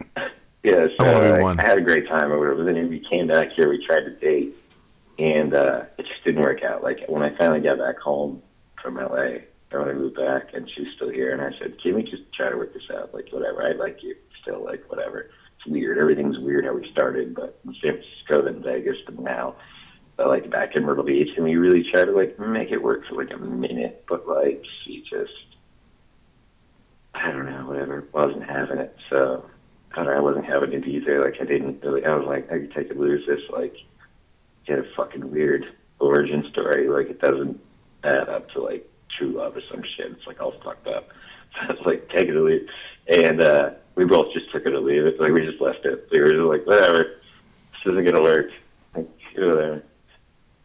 And then, anyway, she's a great girl, actually. Like, I can't complain about her. But I texted her, like, months down the line. I was like, hey, what's going on? Remember that time we were in San Francisco? And she goes, I don't want to live any more of our stories over again. And I was like, Jesus, all right, I'll never contact you again. So I just never have. But, like, that line where I was like, I thought it was funny. Like, San Francisco was, like, this weird thing. Remember that? Like, that's the way I feel about exes. It's just, like, I can talk to them, like, hey, buddy, like, you remember we did this together? Like, this is this thing. Yeah. And they're like, and, like, this one was just like, I never want to relive a story with you. And I was like, oh, whoa, you still have so much animosity. Like, if you get rid of animosity, that sounds dangerous. Remember, this was your partner. This was your friend. This is your best friend at the time. This is what that was. You have to get rid of the animosity because we're entangled as male, female, or cis male, or cis relationship, or fuck any relationship there is with intimate like that. Like the highest energy level. Once you get there, it's going to hurt coming down. But you can land the plane slowly, and nobody needs to die. Like, just don't crash the plane. You got a lot of plane analogies, man. Are you thinking about going to the Olympics by any chance, or going to see the mountains? She's the way to think about it, and she's afraid of planes. I don't know. It's just kind of on her brain. I didn't think you may steal an airplane or go fly to the Olympics and see the mountains. She freaks out. She freaks out every time she hears a plane. She, like, if it's too loud, when it's like squealing, you know, because it's so low in the atmosphere. It's like, yeah. You know, like, it's not like just a plane overhead. It's like, just sounds like it's dying or something. But it's really wonder why that is. Working. She hates that sound. Freaks her out. I freak out with doorbells. That's my sound. Dude, I'd freak out with door knocks if I was you now. Fucking A. But, dude, you know what? It's not that bad. Dude, because I talked to Because they're on your side in the end, and you know now that you are pretty much invincible because they're never going to fuck with you again. Like, it's not that bad now, I would think. Not necessarily invincible, but they did tell me that if there's ever anything in the future that comes up like this, it'll just be like it's bullshit. Now it's on the bullshit radar. Yeah, like my number and my address have been registered as like having a prank call before. So, like, yeah, that's awesome. I mean, that's awesome. Like, you want that kind of protection. That's cool. Not only that, I do realize the kind of protection that I have now is that and obviously, the fact that this new kid that's been sentenced 20 years for swatting the 53 people or whatever, now that's in the news and it's circulating, like his conviction. Have you heard about that? Have you read that article yet? No. The kid in Wichita that got swatted and killed. Oh yeah. The guy who swatted him had swatted like 52 other people. Yeah. And he was sentenced to 20 years in prison. I'm trying to... Can I tell you really quick while you're looking something up that I would like to fill in and say that, like, if you look at swatting criminal podcast episode, criminal podcast, it's a great podcast. Everyone should be fucking following criminal. They only give like a 22-minute episode like every month. You're lucky to have it. But look at criminal podcast swatting, and they talked to a guy who swats people, and they were like, "Why do you do this? Like, what's behind this?" Or whatever. And he was like, "I just like the power." And he was like, I like the power behind it. Like, I have power there. Like, I can control a situation. And it's like, it's fucking crazy, man. These people, like, don't give a shit. It's not about you. It's not about, it's like that Like, unless it is the fucking weird Filipinos, which, like... Man, that's the only thing that I can think, but who knows? Anyway, like, they just, like, they swat you just because, like, it's entertaining for them, too. They probably scan through, like, what are the live feeds that are, like, new and recent or doing whatever right now? Oh, there's this many people watching this? Let me do this. Like, that's all they think about. Like, it isn't about you. Like, it's weird. I know, maybe it is. Like, I don't know. Like, I'm just saying, like, from this guy's perspective, who swatted a bunch of people, he was just doing it for power. A California man has been sentenced to 20 years in prison for a hoax call that led police to fatally shoot an unarmed Kansas man following a dispute between two people over a $1.50 bet in Call of Duty World War II video game. 26-year-old Tyler R. Barris was sentenced Friday. He pleaded guilty in November to 51 charges related to fake calls and threats, the most serious one for making a false report resulting in a death. Officers who responded shot a Wichita man who opened the door at the former address of a gamer involved in the dispute. At the former address, so it wasn't former address. So they shot a completely unrelated person. Unrelated guy, had no idea what was going on. Me neither. Oh, yeah, he didn't have any idea. But shit, I didn't realize that until just now.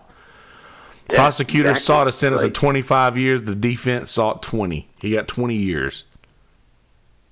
But did the police get any? I mean, they should never kill that guy. Like, you can't. You have to. I think now they understand. So there has to be training on it. Joey actually told me that they have swatting training. SWAT like now they're having swatting training and shit. Yeah, basically like a call from out of state that has like a fucking number that's like not fucking in your fucking state, like be a red flag. Well, right now, dude, right now there's things. I know that there are people who call me from fucking India that have a Georgetown County number. Yeah, same here. Yeah, robocalls. Yeah. Yeah, I do the same thing. Dude, I yell at all. I usually got on the phone with them and yelled at all of them, but Carrie Ann thought that was not cool, so I was like, "I'll stop." But I would like shit on all of them. You get the pastor that's like, "Press 1, press 1, press 1, press 1 now. Your life is in tremendous danger. You need to figure out what's going on with the people around you. One of them is satanic. You need to figure it." Dude, I get this crazy guy, and it's like, it traces back to a transgender black female in New York, but it's not her doing the calls. It's like some weird televangelist, but like it all traces back to a black transgender female, like evangelical, fucking God knows what combination. It's so weird. Like, what the fuck? You can trace it down. It's so weird. It's the weirdest calls you ever get, but I get them like I get them twice a week. Church calls? Like, you can't even get out of they do the recording, and you can't even get out of the recording for 11 minutes, because I want to, like, hang on the phone and yell at somebody, and it's 11 minutes before they let you out of the recording. It's nuts. Uh-oh.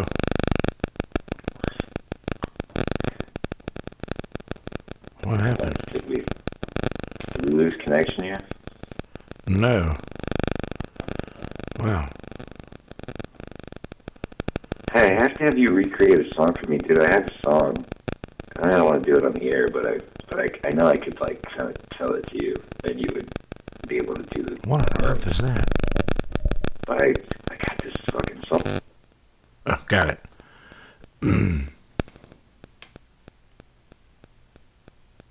Oh, yeah, sorry. You still there? Noah Byrne. Shit. Accidentally just hung up on Noah.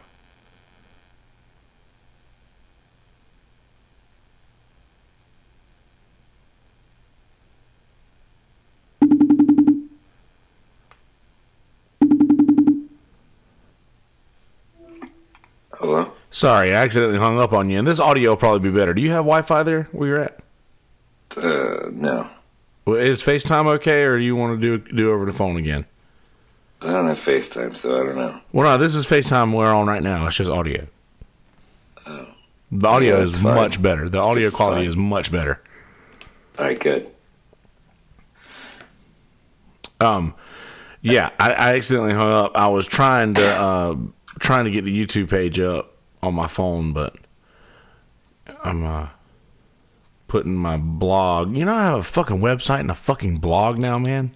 Could I, dude? Just wanted to. Could I tell you a song over the phone, like in like me trying to describe it, and could you translate it? I don't know what kind of song is it. Maybe not. I know the notes, but I don't. I can't do them properly, but I could hear them properly. But like, we might be like Richard Pryor and fucking, you know, like, what is that movie where one guy's blind and one guy's deaf? Oh, Jesus. Like, oh, my fucking God. Noah, hold the phone. I'm sorry. You saying Richard Pryor reminded me. We went to fucking trivia finals this morning at Boathouse at 1 o'clock. Holy fuck, how have I not told you this yet? Dude, we went to trivia finals this morning. And I didn't mean to cut you off, but this story is so crazy. Oh, no, I'm down. We went to trivia finals this morning, and we like bombed the first half pretty bad. Like we have like 13 points. Who's on the team? Me, Patrick, Joey, Jeff, Bill. Cool. And, why was I invited? Well, because it was 1 o'clock in the day. Yeah, you're right. But anyway, fucking, he can't, like, we ended up like 13 points going into the second half, and then we aced our entire second half. We didn't miss a single fucking question on the back half except for the very last question. And then we got to the final, and the final was put these 4 actors in order according to the show that they were on with a number in the title. So the names were Johnny Depp, Tracy Morgan, Kat Dennings, and I can't remember the other woman's name, but she was on 60 Minutes. So, Jesus, that's so easy. Yes, right? It's so easy. It was the final. So we were like, fuck yeah, 15 points. Kat Dennings, 2 Broke Girls, 21 Jump Street, Johnny Depp, 30 Rock for Tracy Morgan, and 60 Minutes for this other woman. We bet 15. We're going to win cash today. We put that, turn it in, and he repeats the question. He says, I've been asked several times. People ask me to repeat it. We want you to put these in order of highest to lowest. We turned it in lowest to highest, betting 15. They fucking rigged it again, man. They fucking got us with one word. They rigged. It's rigged. Enough, you dude. Like, I'm telling you, like, everyone says it's rigged. Everyone says it's rigged, dude. They're like a mafioso fucking group, dude. They fucking suck. Why avoid them? I'm the last fucking man standing that does shit. So, people have gone to the championship. People have gone to the fucking. You're breaking up a little bit. Like, dude, it was fucking rigged. And the reason I have my job now is because I went to a fucking Boa's Love Shack run by Team Trivia. That she fucking rigged it, and I fucking opposed her. I was like, dude, look at our fucking answer. Like, we had it in the right fucking order. And she was like, oh, the $50 is already given away. Like, I'm sorry. Like, I can't help you. Like, what do you want? Like, I shot a fireball, and I'm like, get the fuck out of here. No, I want $50 fucking dollars. Like, and I took her fucking job the next week because they fucking rigged it, dude. It was for her friends, and she fucking shammed us. That fucking corporation, like, they don't have enough oversight on their fucking people. And the fact that, like, that shit will fucking happen, you need allowances on a fucking tournament. That, like, it's a tournament, and you could come back and be like, now when you fix your fucking correction, where you say, like, I've had a lot of questions with that, you're allowed a do-over. You guys should have been allowed a do-over 100%. You should have been allowed to be like, I would hand you back that answer and say, guys, like, you know, like, this is lowest to highest. Yeah. After I said that, if you didn't hear me on the mic say it, I would have walked up to your table and said, just to make sure you guys are clear, like, I know you guys are celebrating because you know that you got this, but, like, this has to be lowest to highest, or whatever, highest to lowest, whatever the fuck it would be. Like, do not fucking, no. That's fucking bullshit, man. That's bullshit. It's bullshit. That has to be figured out in litigation. You have to be like judicial in this kind of shit, and that's bad judgment, and it's a bad judge, and that's why they fucking suck. I hate those fucking people, dude. They fucking, because, dude, people probably fucking won it. Who won it? Who are those people? I don't know. We left. Yeah. Dude, Patrick was so fucking furious because he went back up to the guy, and he went back up to the guy and was like, hey man, like we literally just heard that he said highest to lowest, and we put ours lowest to highest. We have it in the right order. We just put it backwards, and I'm pretty sure the guy says I don't care. Exactly. And it wasn't the guy who manages all of them, because the guy that manages all of them, named Mike, he's actually pretty cool. I met him through he did it at Mako's, and it was some other guy who was doing the tallying, who was doing the points, and like one dude was doing announcing, the other guy was doing the points, because there were 27 fucking teams. Yeah. And dude, they just don't have time to litigate, so they can't. Yeah, dude. I understand that. Like 27 teams, I couldn't figure out like what you just push forward because you're like, I don't have time to like figure out this thing. Like when they yelled out the answer the other weekend, like I didn't have another question. Everyone's like, "What do we do?" And I'm like, I don't know. Like just push forward. Like we're just gonna keep going. Like I don't. So 27 teams. Yeah, I can understand that. Like I don't believe in it, and it sucks, and it's unjust because I always feel like what Patrick has and what you guys have and what everyone has with me is that like I have such small teams, or such a small amount of teams, that everyone is allowed to approach the bench. You know what I mean? And go, Judge, what do we do about this? And I'm very conscious of like my answers. Like I'm trying to keep it clandestine, but like, you know, I'll tell you like if you're on the wrong track, like I don't care. Like no, like you're way off. Like if people are like, is this voiceover or not voiceover? And I'm like, no, it's not voiceover. Like, and then I'll usually announce on the microphone anything that I gave to any team.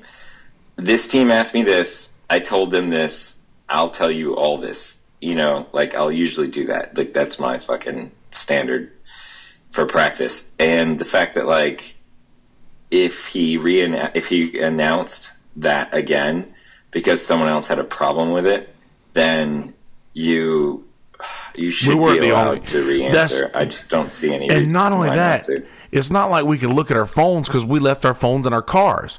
Like that's the whole thing. Like they're very strict on cell phones. I left my phone in the car. So did Patrick. He was like, "There's no way I could have like looked up the answer or anything. Like we should be allowed to change our answer if they haven't like actually seen it yet. And like, hey, I'm sorry, but we misunderstood the question and didn't answer properly. And I'm pretty sure it's like tough titty, you know, like fucking, you know. Know like mathematically that you would have won? No, we wouldn't have won, but we would have probably. Here's the thing: we would have placed in the top 10, and the top 10 gives a chance to come back next week and play for $3,000. Right. So we knew that for a fact. And I don't know, man. I was just. I felt so bad for Patrick because he beat himself up over it, and he says I'm kind of over trivia lately anyway. So then come back to my trivia because fuck that, dude. No, fuck that, dude. Like, my trivia is not like that, and it's like I'll never be like that, and I can't. That's why I don't sell out. I hate it, but I'm like, you know, I should. Like I'm gonna spend all day tomorrow. I'm gonna spend 5 hours tomorrow writing questions for like 2 hours of entertainment, and it's like I fucking beat myself up over like, what do I write? Like, what do I do? Like, I want to make this fun. Is this too hard? Is this not too hard? I just constantly, like, in conflict. It's, like, a really annoying thing. But what everyone gets out of it is, like, a sense of fun. It's fun. I mean, it's happy fun time, trivia time. It's like Josh and Maddie coming down last week, and they were like, thanks for challenging our brain. Like, we haven't been to a trivia, you know, like this, where we hate team trivia. Like, team trivia does this, this, this, and this. And I was like, yeah, I know. That's why I fucking hate them. Music Clue. Answer of the week, fucking, they do music clues like 10 times, some of them. Like, if I know the answer, and the answer is the Eagles, and you go, what bird is the blah, blah, blah, and then you play the Eagles, and I'm like, dude, they're sound cluing us. Like, I hate that shit.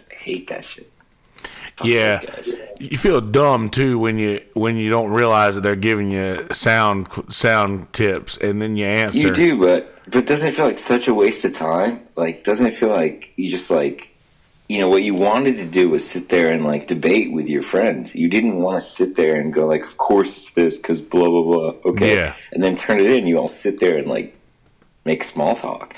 Like, it's so much more fun to like just debate. You know, like. I just want everyone to like argue with each other all the time. Like, that's what I want, and I don't want. That's honestly good trivia. Yeah, that's what it should be about. Like, I don't want anyone to know it, and I don't want anyone to not know it. I want people to get there, but like they should all yell at each other, and someone can know it and then get dismissed, which I always hated when I was in trivia. I was like, "You definitely know it," you know, like it's this, and everyone just overrides you. I would always, like, fucking Leo that shit out and be like, no, shut the fuck up. It's this. It's always this. And that's the answer. Yeah. I love people to do that, too. And I love when they're wrong. I just love everything about trivia. It's funny to me. Trivia is fun. But here's... And we had... Today, we didn't wager the right points on a couple of them in the first half. We aced everything in the second half. Like, it was like the first half was like, fuck. We were just ready to give up. We were ready to just leave. Was there anything that cross-pollinated with my shit or anything that, like, because I always feel like I'm the Fight Club of fucking trivia, like, where I'm like the hardest trivia and I'm trying to give you preps. Nah, the hardest question, I don't know, it was like there was one was about what 3-letter word is used to describe a group of whales. Pod. Yeah, and there was sports question we got right, but who was the only person to win a Heisman Trophy, be first ever round pick or first round pick, and in the NFL Hall of Fame? There are two players. Name one of Brown? Two players. No. OJ. OJ, yeah. OJ and I can't remember. USC. Yeah, I can't remember who the other guy was, but anyway, OJ was one of them, and He's so California, man. Fucking OJ's the most California story there ever is. Oh yeah, no shit. Good to meet you, young man. But fuck, there was another. The finals question was just so fucking easy, and it seemed like the second half was really easy. There was. I wish I would have. We balled up the fucking paper, and I always keep all the sheets from your trivias. I can keep them on the clipboard, but we balled this one up and threw it away. It was just fucking awful, dude. We were so upset at the end that I was like, I almost wanted to go and talk to the guy and be like, hey, we heard you in the repeat that you wanted them written highest to lowest. We didn't notice that in the first time around. Like, we turned in our answer already, and I'm sure that he would say, sorry, nothing I can do. And I understand that there's nothing he can do, because if he did it for us, he'd have to do it for everybody in the room.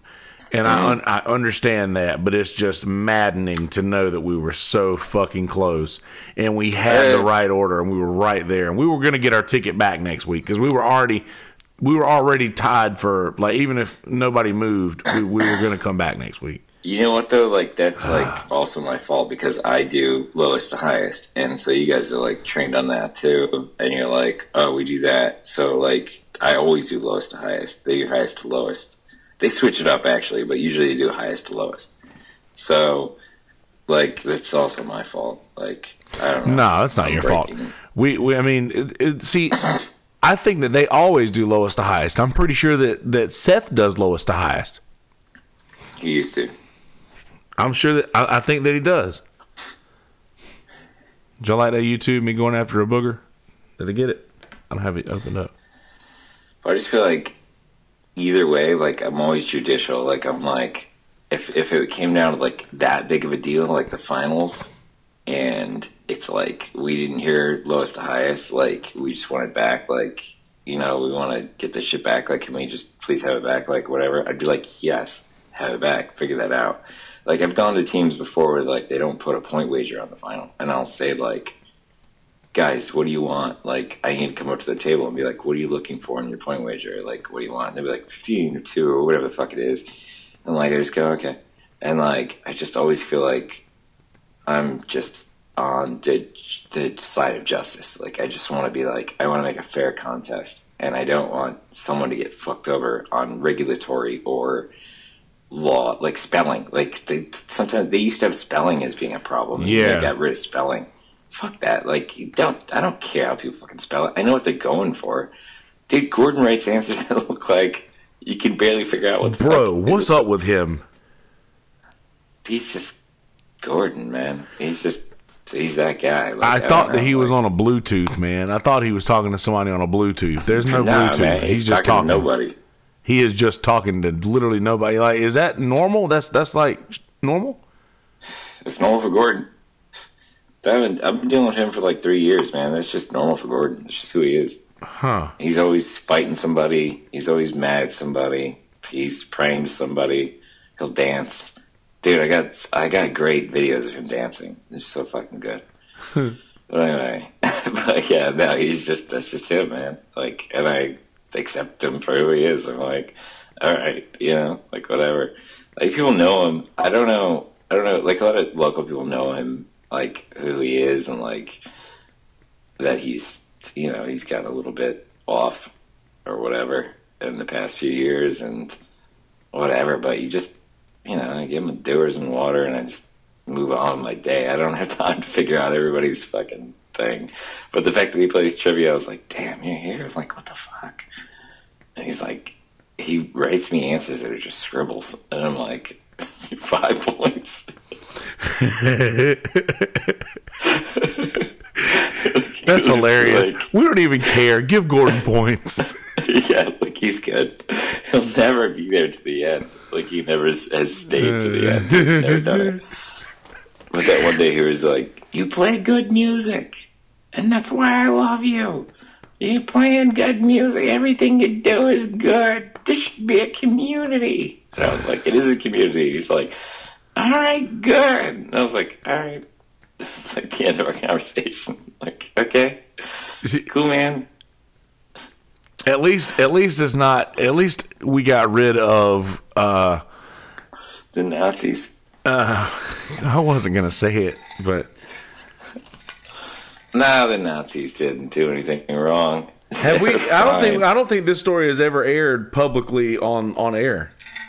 No, definitely not. I don't actually know if I want to even do it. I don't even know if I want to do it, man. It's too. All I can say is that friends of mine have friends of theirs or family members of theirs that, like, got a little bit weird, and everything got a little bit weird, and that's it. I just got weird, and made everyone very uncomfortable. And very uncomfortable. Now I don't see them anymore, which is sad to me because I really like these people. Like, I really do. Like, I don't know. Like, the best thing I can do is talk to people like that. I can't do anything else. Like, all I can do is talk to people like that. That's it. Like, we can all get along, we can talk about stuff, we can agree on things, we can disagree on things, but, you know, like, they're my friends in a weird way. And Tim definitely is missed. And I miss him, the long-haired guy. Yeah, he seemed like he's good. He's a good person. He really is. Yeah, he seemed like he knew which way was up. And their brother Caleb, Jesus Christ, they're one of the favorite people in the fucking whole world. And I don't get to see him, but goddamn, I'd love to see him again. Like, great guy. Great guy.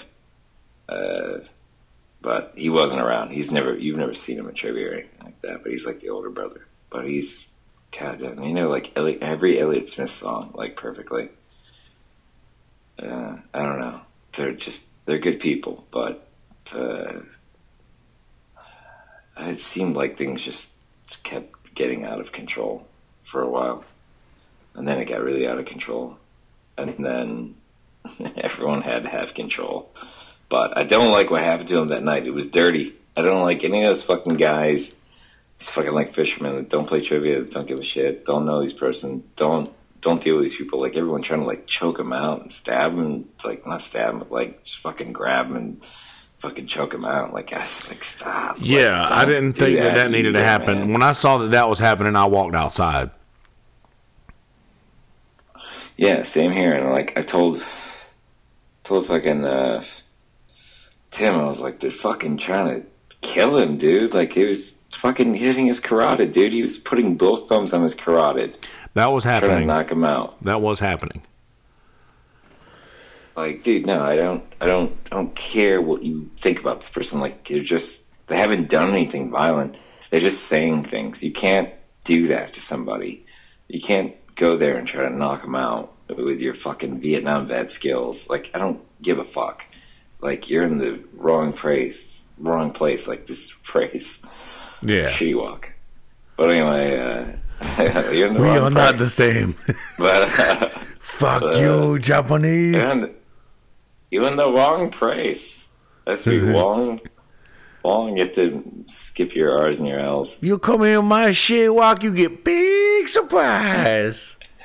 Right, so I just didn't like it. Like, I was like, nah, Yeah, don't kill this guy.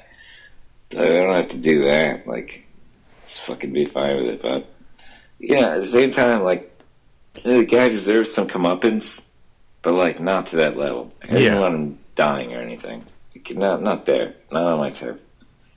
Like, I don't want that happening. It's just like if you had a show and a fight breaks out, like, you'd be like, don't fucking do this at my show. That's the way I felt.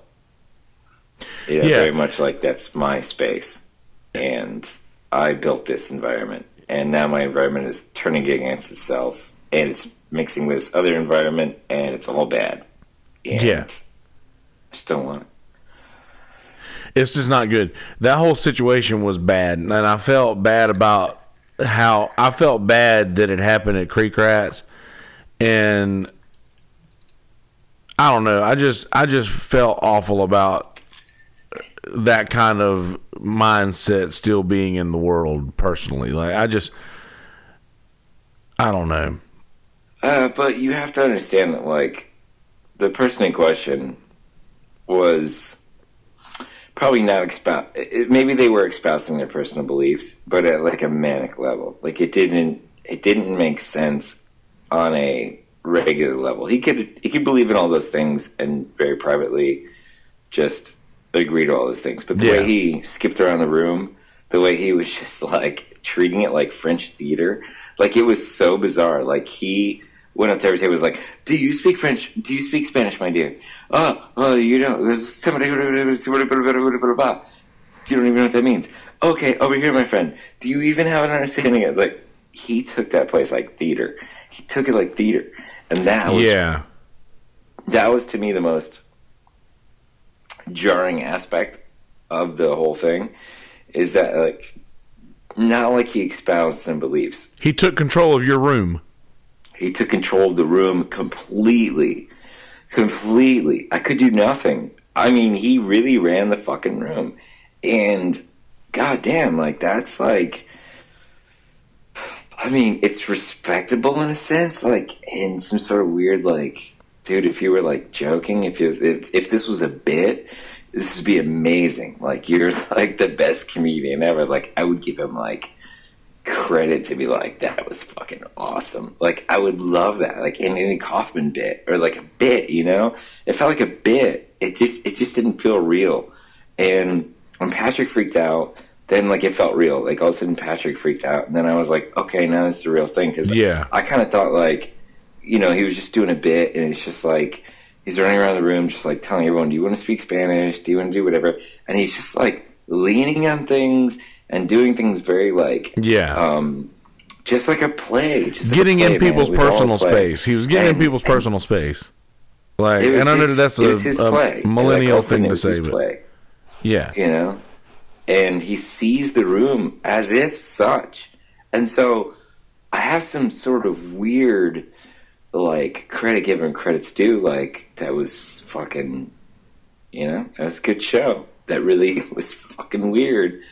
And the Stoners didn't show up the next week, and then they, like, apologized to me, saying, like, we weren't scared, we just didn't want to show up because we had people in town or whatever. And I was like, no. And then, like, our other friend who had, like, literally, like, as an officer of the law that, like, was, like, watching the door, you know, like, we have everything in place to, like, make that, like, safe, but, like, I have to really thank everybody that came out again after that, because I didn't feel safe.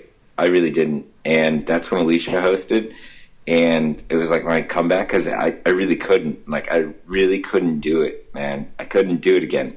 I felt that I did a disservice to my friends and family and everybody else to, like, make that an unsafe environment. And I felt really, really icky about it. And I got over it. Yeah, but that had nothing to do with you. That was just something that had been building up over the entire night. I think maybe he had a little bit too much to drink, or maybe was missing out on something that he normally takes or something like that. But all the stuff that he was saying to Tyler outside, and then coming back in and Tyler telling us all this stuff, and then that sort of set the mood for that. That's probably why all the stuff that Tyler was mentioning that this guy had said were just so fucking awful that we were already turned against. We were already not very on his side at that point.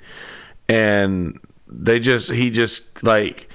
he leaned over at the table earlier that night, like he was listening to our conversation, and he leaned over and butted into our conversation and was talking about just literally butted into our conversation, like trying to bully us in our, like, verbally, like not necessarily like just trying to say, oh, you think you know a little bit about that, huh?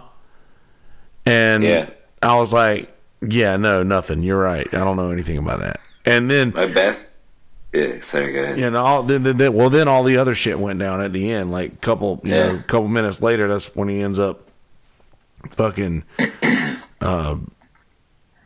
build out. Like, you want to learn? You want to start speaking Spanish? Do you want to speak Spanish? Do you want to all speak Spanish in 10 years or 30 years or whatever the fuck it is? It was crazy that he went up to, like, Megan and, like, spoke Spanish, and, like, she spoke Spanish back, and then, like, he just went up to the next person, and I was like, and, like, then Patrick was like, fucking, like, no, I'm not gonna have this, like, fucking, like, get totally angry.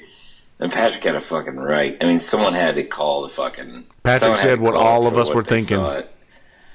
And I respect Patrick for it. Like, I don't fault him for whatever, but, like, I did feel like I had no control. And it sunk me, man. Like, it really made me feel really fucking down and out. Like, that would happen at my shit. Like, I just couldn't...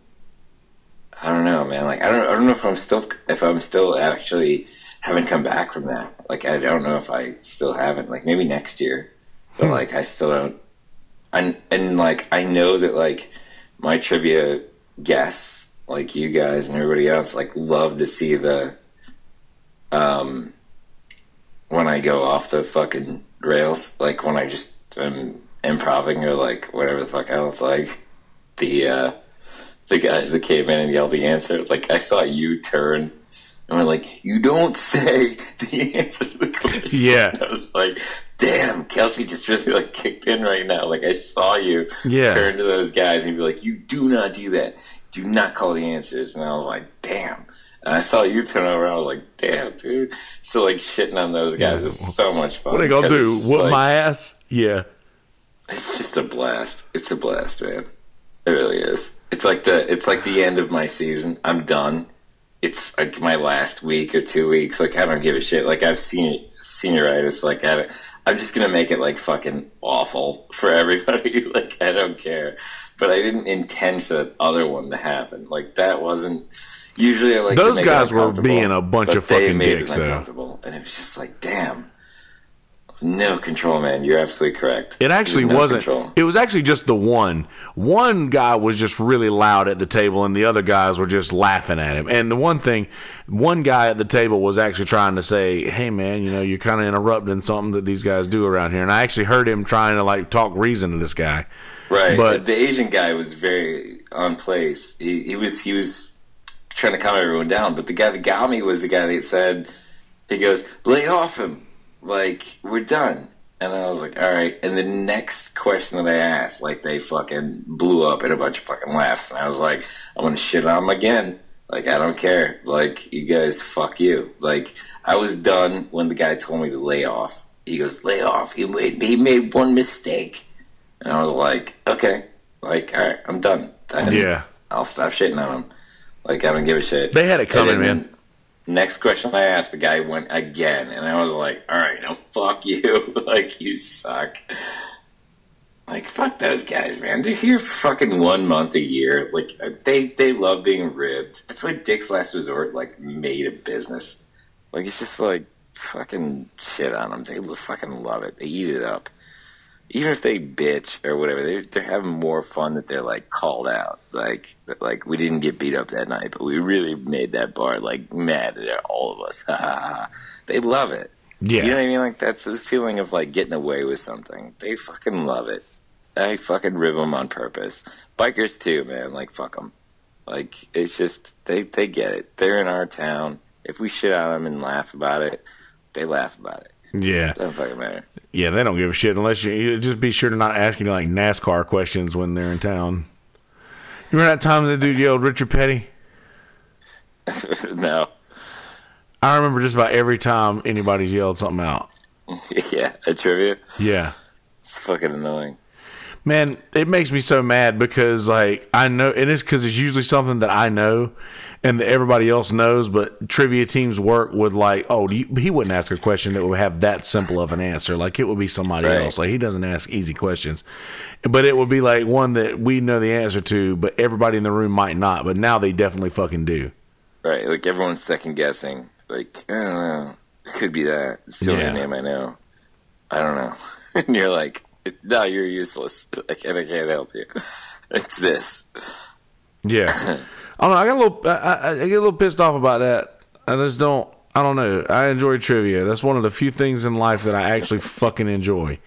And I don't want people to fuck with the thing that I enjoy, like one of the things that I most enjoy. But right. I didn't even go to trivia Thursday, though, because it was fucking opening day of baseball. But I love but I always will still, like, this is what I'm saying. I love the person that goes, like, it's this, because it's the only name I know. But I don't know. Do whatever you want. And you just go, like, fuck. Like, they just go, like, Dale Earnhardt. It's the only name I know. I don't know. Do what you want. And you're like, well, it could be Dale Earnhardt. Like, I don't know now. And the person means nothing. Like, they don't know. But sometimes they're right. Sometimes they're like, they're totally correct. It's just like they only know Dale Earnhardt, and that turns out to be the answer. And they're like, I don't know. Like, it was first round. Like, anything could happen. Because first round is always, like, to me, I try to make it, like, kind of a gimme or, like not too thought out. But, like, what's sad is, like, I can make first round, like, really stupid, but everyone will try to outthink me. And they're like, damn it, he's doing this. He's doing this thing. And it's like, I love that. Like, I don't know. I love that fucking aspect. Because, like, I'll have really, like, basic teams that are, like, my first time at trivia, and they're, like, scoring really well in the first round. And the second round, they, like, die. Like, they never get another question right. And everyone else does really well in the second half of the game. Like, everyone always does well after the halftime. Everyone's, like, well-tuned and just, like... They figure out your flow, or, like, your style. Yeah, they're trying to, like, solve my, like, samurai style. And it's, like, the people that, like, did well in the first half are, like, Beverly Hillbillies. Like, you know, like, it's, you know, Philip Seymour Hoffman. It's fucking whatever. And they just keep going, and they just do really well. And in the second half, they're like, I don't know what the fuck's going on anymore. And I'm like, yeah, it's when it gets, like, weird and, like, esoteric. Like, it's just, like, can you figure this out? Like, this doesn't even make sense. Like, I don't know. I just try to make it, like, a weird place. But please tell Patrick to fucking come back to fucking Monday at least. I don't even know if I'm on Monday, man, to be honest with you. I don't have the new schedule. I think they usually start booking bands right now at Creek Rats, so I don't know if I'm even on the Monday schedule at 7. I don't know. This could be the last trivia. If it is, there's no telling. If we already had it. We might have already had it. It's over. Season's done. Season's here. Like, season's here. Season's here, yeah. It's either 1 or 2 more episodes or done. And I don't know the difference. I don't know what their schedule's at. Well, either way, I'm pretty sure that I'll be there, and I know that Bill will be as well. All I know is that, like, when they don't tell me when they kill my schedule, and whenever it happens, like, they have a band, and there'll be nobody there. Like, it'll be, like, Sean Brown by himself, like taking my place on fucking Monday nights, and it's like there's nobody there, and he's like, "This fucking sucks. There's nobody here," and I was like, "Yeah," because like they all used to come out for fucking trivia, and like it's not trivia anymore. Like they're gonna come, they're gonna do something else. Like they don't go there anymore. And he's like, "It fucking sucks." I'm like, "Yeah, I know." I kind of love those gigs that don't really have anybody there. I know. I feel so bad for like the singers that come in and like when there's no real like crowd attention or like nobody's clapping or like nobody's doing whatever. Like I feel like these people are so hollow. I always try to like arouse clapping. Like I always clap first, try to get people to clap. Yeah. I just want crowd participation. Like it makes it so we're onto something. Like we're all in this together. But I feel so bad. Like the artist today that like he played from like I don't know 12 to 6:30 or something like that. Like some weird fucking long ass fucking shift. But he's some country singer from like I don't know Charlotte or whatever. But nobody cared, man. Like nobody clapped, and like his microphone sound was really low, and like he couldn't get anyone to give a shit. And like he came up to Tyler and he was like, "Hey man, I remember you. Like from like I haven't played here for a year, man. Like I remember you." And he was like, and Tyler was like, "Yeah, I remember you too." And he's like, "Dude, I'm sorry I showed up late, man. My kid had to go to the hospital. Like, you know, like I'm really Why'd you show up at all?" Yeah, he's like, "My kid had to go to the hospital. I had to fucking do this thing and like whatever else." And like Tyler's like, "Jesus Christ, like I'm sorry, like I don't know, like what? That's terrible. Like we don't know. I don't know what to do with that." You know, and like he fucking ended up packing up and like going back home, but like I don't know. I guess they needed the money or whatever else. He said it was the second time his kid had to go to the hospital because of something like that just keeps happening. That's a bummer. That seems like it'd be priority to like stay. I mean, I'd be making a phone call. "Hey, my kid's in the hospital. Not gonna be making it." Yeah, he did. He just showed up late. Like he was just like, "Yeah, like it's the same thing, but I'm just gonna show up late." It's like, all right, man. Like I mean, what do I do? Like all I want to do is like have him get through his shift, like and go back home and be good or whatever. So I'm just trying to be like kind to him, like, "Hey man, like, yeah, sorry, like, you need anything, you know, whatever." And he's like not even drinking. He's just like, "Nah, I'm good." And then the band tonight, like, they were pretty fucking. Honestly, it was pretty fucking fun. They were like, they just played a bunch of fucking 3M. I must be low. Oh, really? Fucking, yeah. Also, the same shit you hear from every band, but like they were cool because they were like from Charlotte or whatever, and like we haven't played here in like a year, and I was like, all right, I don't know. Late Night Special is their name. Huh. I don't remember them at all. And I was like, well, I don't have any bad memories of you, so, you know, if you need anything, let me know, because I don't, you know what I mean? Like, I have so many bands, like Cornbread, you know, Bullfrog, like, whatever the fuck else. It's like, I know what you guys want, I know what you guys are doing, I love you guys, it's always going to be a good night, I'm always going to have fun, and these guys, like, made it fun only because of the Bubba going on stage and them jamming out to Bubba just riffing off the top of his fucking head for like an hour, man. It was fucking weird. It was really fucking weird. Bubba's got this thing to where he can't be in a room with a microphone without him touching it. Yeah, absolutely. He can't do that. Like, he can't do it. It always feels like that's my property. Like I'm always my name's allowed. On the building. I'm fucking allowed to do this. Yeah, and honestly, like, let it happen, man. Like, because you don't get that. Like, you don't. I couldn't believe if I went to a bar in like Charleston that was like based on like, you know, this is based on like Bill Murray's bar, and it's like Bill Murray shows up there. You know what I mean? Like Bubba to me is Bill Murray. Like it's weird that you get to be around Bubba. It seems fine to us because we've been around him a bunch, but like nobody that knows him, I'm like, dude, do you understand? Like this is fucking Bubba on stage right now, just like fucking talking shit into a microphone. Like it's amazing. And I was laughing so hard, man, I almost wanted to start crying because I was laughing so hard. I was like so elated that like fucking Bubba just like grabbed the fucking mic and was like, no, I'm just gonna like say weird shit in the fucking microphone. Dude, that's in years we'll be telling these stories as legend, And people will be like, there's no way that's real. Yeah, but it was Brackfoot, man. He's fucking Brackfoot. You're Brackfoot. You're all Brackfoot. Everybody is Brackfoot, and you can too. Well, we're weird ones, man. Like, dude, like, I'll stop. That should be it. I am Brackfoot, and so can you. Yeah, exactly. But, like, you know, you and I will be disconnected one day, but, like, I know who you are, and I, like, trust who you are, and I like talking to you, and I feel like it's a rare thing. Like, everybody knows you, everybody knows me, everybody knows Bubba. We're all really well known, but, like, you know, I can't converse with everybody that thinks they know me all the time, but I would love to. I just can't all the time, and I think that's, like, part of the that's a lime flavor. That smells like lime. Grapefruit. Oh, man. Pamplemousse. Like, pamplemousse, yeah. And anyway, so like I can't really like, you know, I can't be with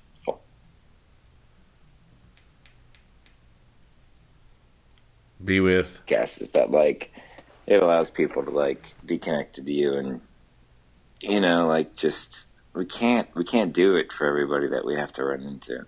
And I hate to be like, it's not narcissistic. I just really don't have the time. I really can't. Like, I'm a very homebody. So, when I'm working, I'm everybody's friend. But when I go home, I want to be with my partner or by myself. Go live on that YouTube channel, man.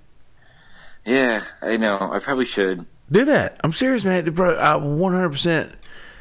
I encourage everybody to do that. Everybody in the world should go live on their on a YouTube channel. Everybody in the world should do that, man. But you especially, dude, all the crazy fucking stories you have, dude. I had like, I'm not trying to get swatted, man. Dude, yeah, but dude, then that's your ticket. I'm sorry to say it, but fucking, dude, just like take it as if it happens. Obviously, Swaim texted me back the other day and was like, "Fuck, I don't know how I just got this message." But because I texted him the day that it happened and was like, well, this just fucking happened. And he was like, fuck, dude, obviously you're pissing off the right people. So yeah. I was like, yeah, you're right. Obviously I'm pissing off the right people. But seriously, dude, fucking just talk. I told a story a while ago about the drugs that I used to do. And I had like, I don't know, 7 or 8 people fucking watching live. And like, just like I feel more comfortable sitting in this room by myself with these 7 or 8 people that I'm talking with, just like I would sitting in a room with 7 or 8 people. And the only thing is I just like we're all comfortable in our own spaces, and that makes me more comfortable. But in a sad affair, like, you know, my girlfriend that broke up with me or whatever recently said that like I was just a sounding board to all of my ideas. And I was just a sounding board, and she was mad at me about that. So, like, I don't know, like, these other people that are sitting in the room with us, if they don't have, you know, a way to be a part of the conversation, I right now ultimately feel guilty, but, like, I don't know if it's okay that you just want to listen. Like, I don't know. Like, I just don't know, man. Like, I have this weird complex that, like, I feel like she just wanted to listen to me.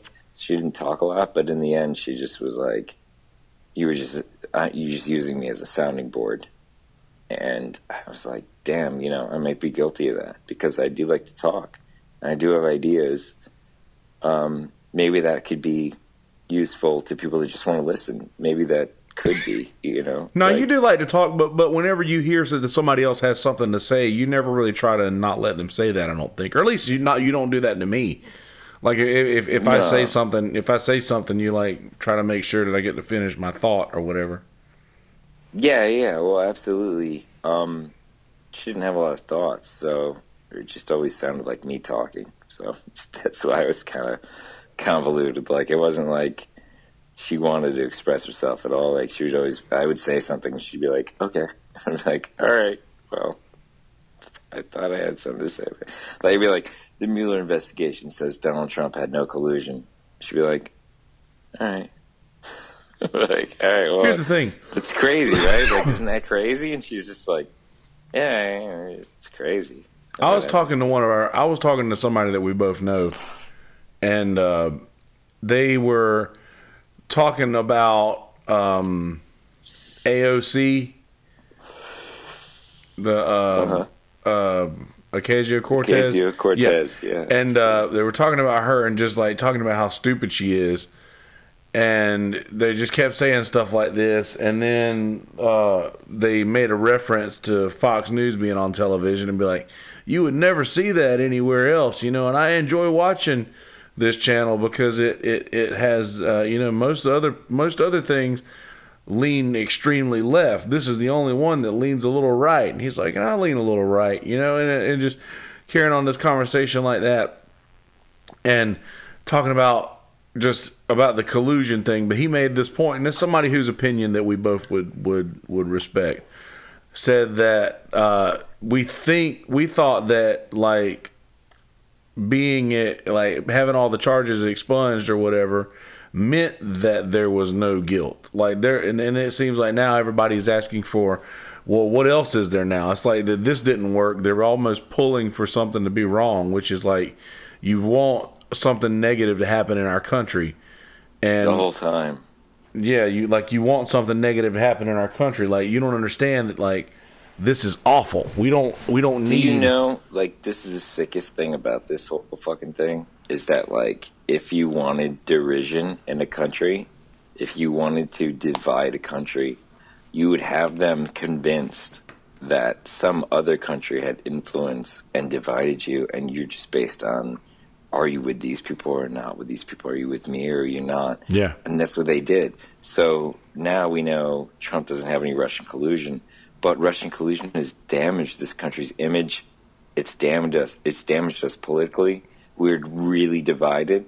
And these people need to come together and be like, okay, well, that isn't real now, but this is real. And we can figure out what's really fucking real. But, like, I can't believe that, like, they acted like that Russian interference would divide us. But posing that Russian interference did divide us has divided us.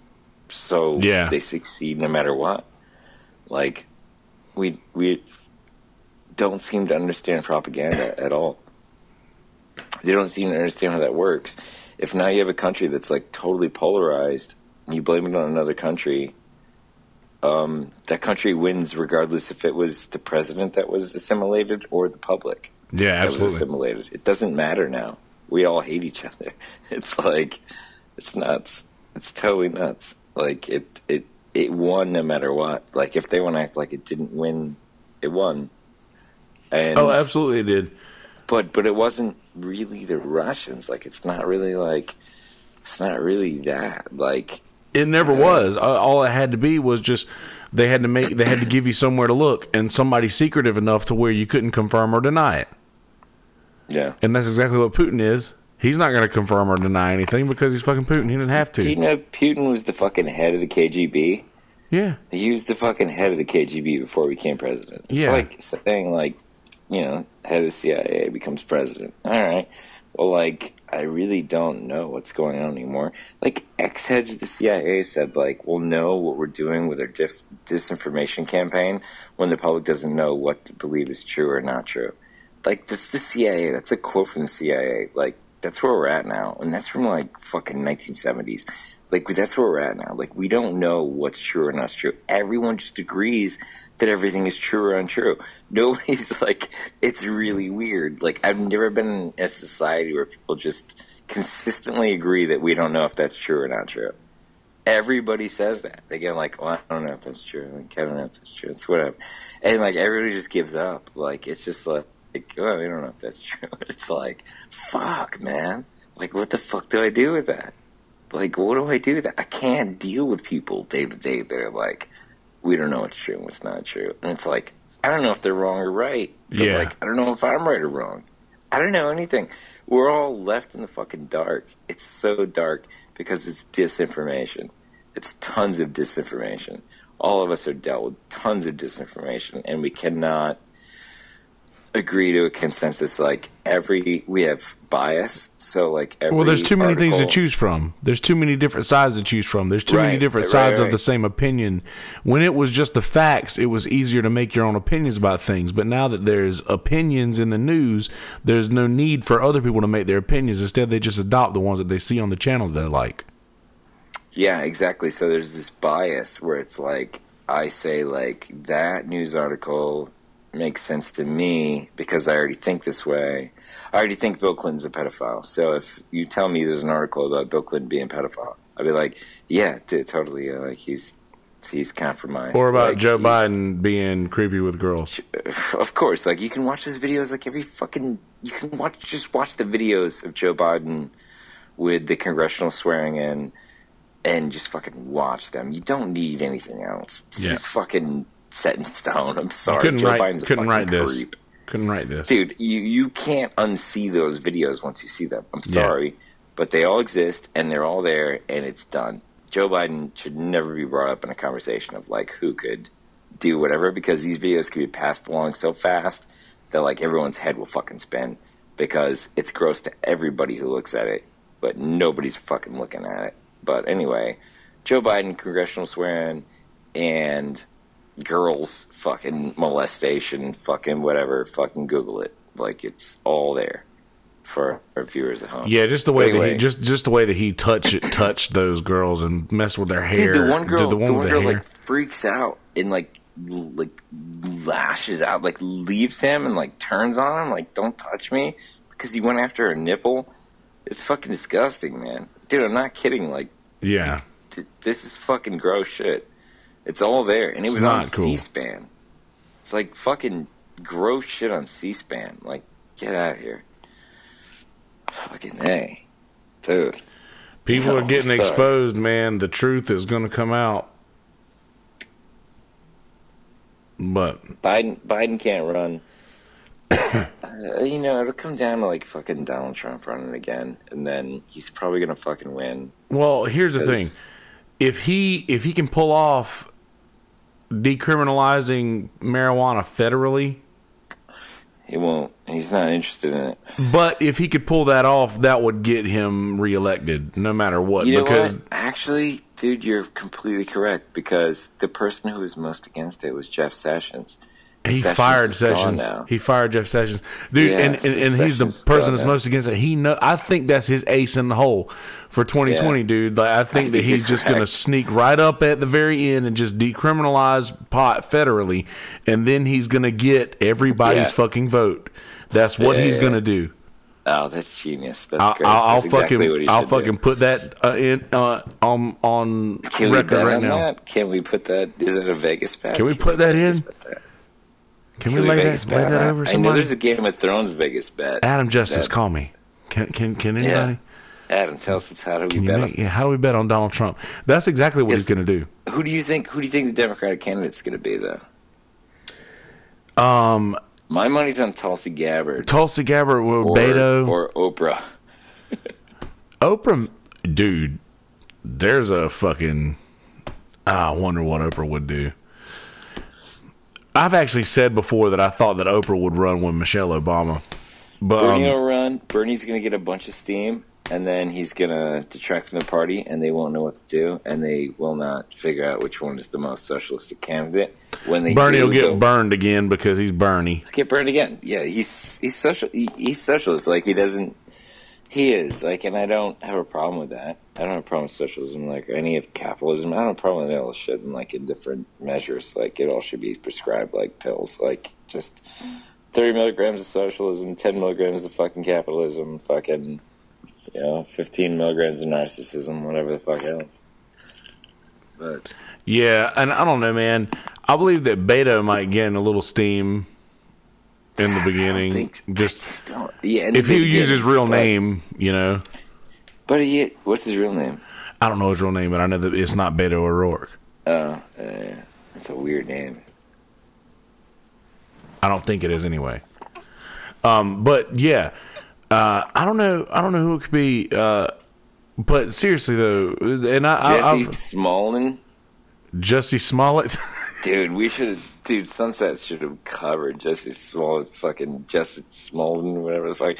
We should have covered that fucking day one. We would have nailed it. Well, we could still. Like, well, now that we have all of the information, we can cover it as if from day one and release like. All right, from day one, I knew it was fucking fake. From day one, when they said they had MAGA hats and a noose around his neck at 2:00 in the morning in downtown Chicago. Like, yeah, there's no way that anybody's getting away with that. Like, no, dude, I've been downtown Chicago. You don't walk around 2:00 in the fucking morning. And you don't walk around with MAGA hats and a noose. Who the fuck? Who would do that? Like, who would do that? It's crazy. Yeah, it's fucking crazy. So then, I told a girlfriend and shit. I was like, nah, that's bullshit. And whatever. She's like, what do you mean? Like, that's not bullshit. And I was like, nah, it is. It's total bullshit. Like, it's totally fake.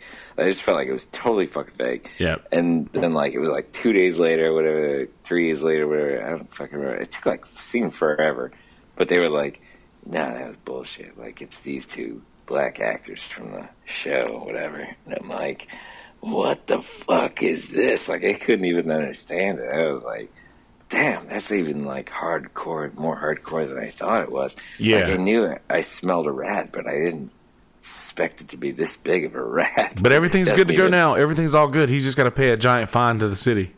Yeah, like no, he had a secondary. Never happened. Fucking secondary council meeting or some shit. Yep. Like they something like that. Framed it as whatever. Like and then it's like a secondary advisory law advisory meeting. I don't know what the fuck it was called. But like yeah, like he's just done and everything's fine. It's like no, dude, you like inspired hate crimes. Like you fucking faked a hate crime. Get the fuck out of here. Like I don't need people like that in the fucking world. Fuck you, dude. But you know what? Honestly, this could be the beginning. Do you want a race war? Like that's what Charles Manson did. Nah, yeah, that's exactly what they're trying to do. A race war. Like, do you want a race war? Like that's fucking bad. That's not a good idea. Yeah, but honestly, this could be a good thing though because people can actually see. Okay, maybe this is something that we all need to step back and look at. There are hoaxes. Maybe this is something we need to just step back and look at and see if this is real, if there's substance to this or not. Finally, we know there is a legitimate hoax that's put in front of us. We see a hoax. Yes, that can be good, but the fact that he gets away with it like makes people believe that no, he really was the victim. It's like, get the fuck out of here, dude. Like, the fact that he gets away with it, what does that mean now? That everybody after him has to get away with it if all they do is just pay a large fine? Or now... Like, I can go claim tomorrow I was just beat up by two black guys and, like, give me fucking money, everybody, and, like, GoFundMe.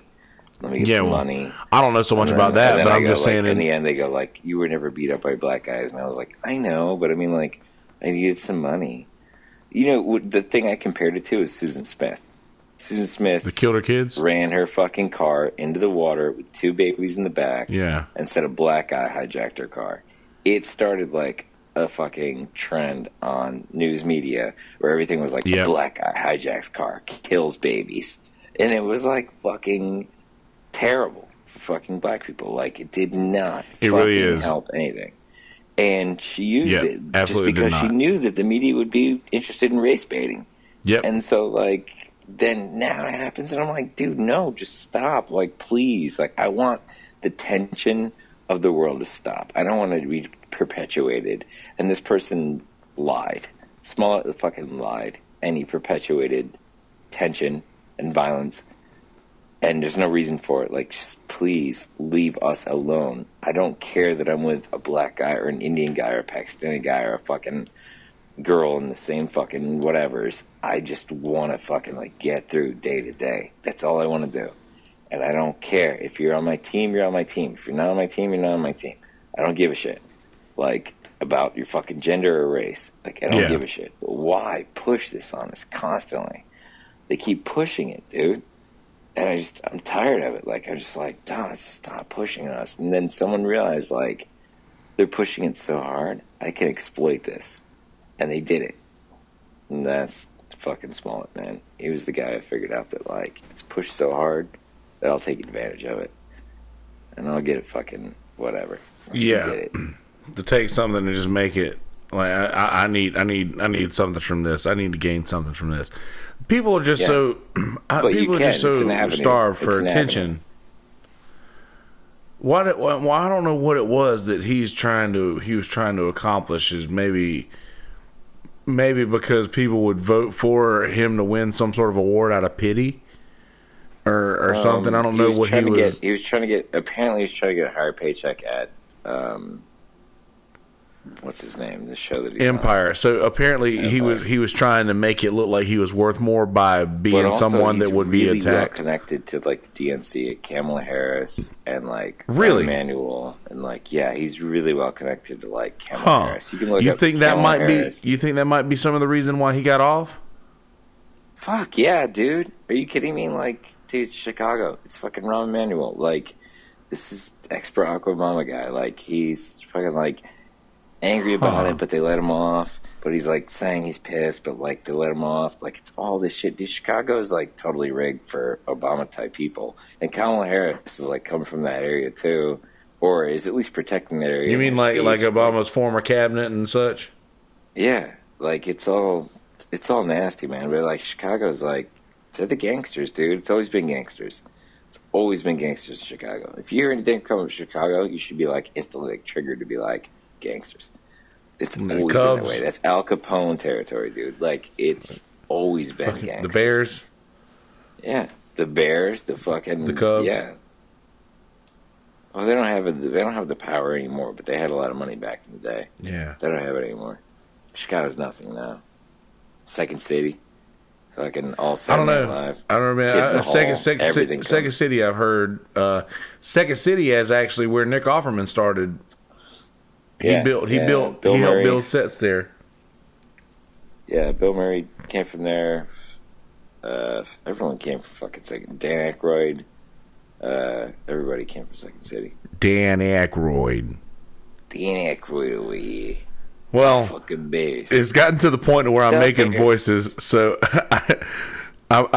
we should probably wrap this up. But since we've talked for over 2 hours.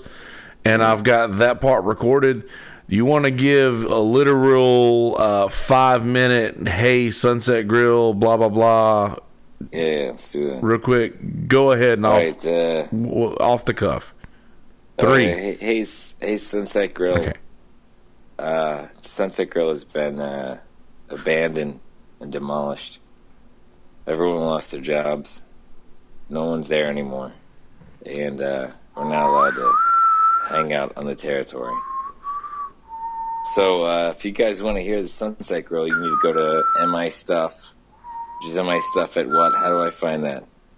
There, my friend. MI Stuff Podcast on Apple Podcasts, Spotify, Google Play, Podomatic, anywhere podcasts are available. All of these episodes will be eventually available there. They're being banked through right now, and I think we are up to episode 4, if I'm not mistaken. All Sunset Grill podcasts will be available there. Any new Sunset Grill podcasts will be available there. We'll do it through MI Stuff. Guys, consolidate. We have to. We're trying to build brands, and Kelsey is the most prolific person that I know. So he's building our brand into his brand, and that's golden. It's perfect. It should work. But please get in and realize that like you haven't lost us if you're into the Sunset Grill. Like you haven't lost us. We're still there. We are. You'll be able to see all the episodes in the feed. You can go to the feed. You can scan through. You'll see the Sunset Grills. They'll have them definitely spotted out as to where they are in the whole feed thing. I'll have them noted, duly noted. But anyway, join us there. But Sunset Girl's not dead. We're gonna come back, and we have a lot more fucking pedos to take down. So I guess we have to join. That we do. And yes, we have uploaded up to episode number 4 of Sunset Grill. But I tell you what, the pedos, folks. We also talk about murderers and cults. Jesus, all we do is talk about terrible people. Yeah, no wonder we were fucking crazy. We can't get any traction on this shit. All right, guys. We'll see you soon, and thanks for hanging out, and look forward to seeing you again at Sunset Griller. And my stuff now. And my stuff podcast. Go there. And as always, don't look behind you. There's something there. There's something there. Damn. I always try to do it at the same time you do it, and I can't. Dum, dum, dum. Okay, let's see here what we have.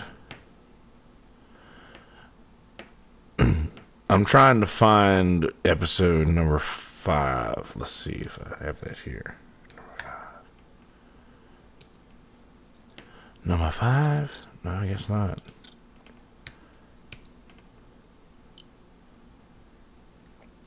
No, maybe not.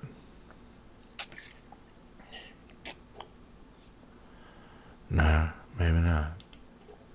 I feel like at my house, like with Tom and Alicia, like if I sit on the porch and like I start yelling in the phone, I feel like Alicia wakes up and Tom's like, dude, just not talking to Kelsey again. I go to bed. Like I feel like they're probably like, stop. Like it's Noah talking to Kelsey. He's just yelling at Kelsey. I'm like, okay. Is that how it goes, you think? I really do think like they wake up because I'm yelling just outside of their bedroom, like when I'm talking on the phone to you. But I feel like they wake up and like Tyler's like, go to bed, just no talking to Kelsey. It doesn't matter. Like I really do feel like that is the thing.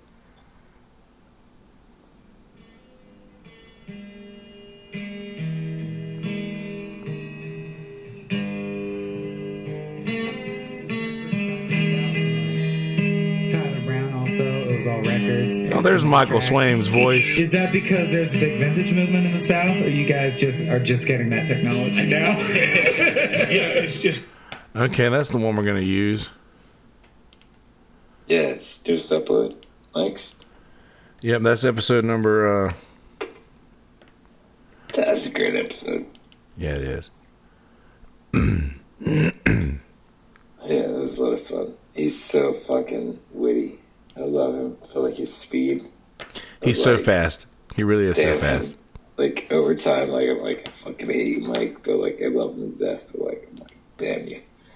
But like his speed is like untouchable. Like you couldn't beat him if you wanted to. He's the craziest, fastest motherfucker in the world with jokes. I always try to keep up. I can't. He likes my jokes better than his jokes, though, so I'll always give him that. Nah, Swaim's very fucking good people. He's really good people. He's done some pretty interesting shit that I've been involved with, like as far as like those rap things. Mm-hmm. He's released one of them already. Oh, good. I wasn't as happy with the turnout on it as he was, but he thought it was pretty good. The wrong one. Did he change it? No, he just added a drum. He added a real drum track to it, and the real drum track sort of was over. No, not at all. It was sort of like a different flow than I was expecting. It just right. And I mean to somebody who didn't hear it like as often as I did wouldn't notice any difference, but just I did. Dude, I gotta get this song across to you. I have it on some sort of, I have it somewhere on my computer, but anyway, like, let me lay it down for you really quick. Like, I can't sing, but, like, so it'd be, like, bass, like, or, like, a very bassy chord, but it's, like, doom, doom, doom, doom, doom, doom, doom, doom, doom. Oh, no. Are we doom, doom, dooning? No, I know. I don't know how to do it, man. I don't know how to tell you, like, what I hear in my head, because I don't play music, but I think it's, just because doonings, I think it's a D chord. It's low. It's really low. It's dun dun dun dun dun dun dun dun dun dun, and then God, I'll just have to fucking get it for you. And this throwback episode of Sunset Grill.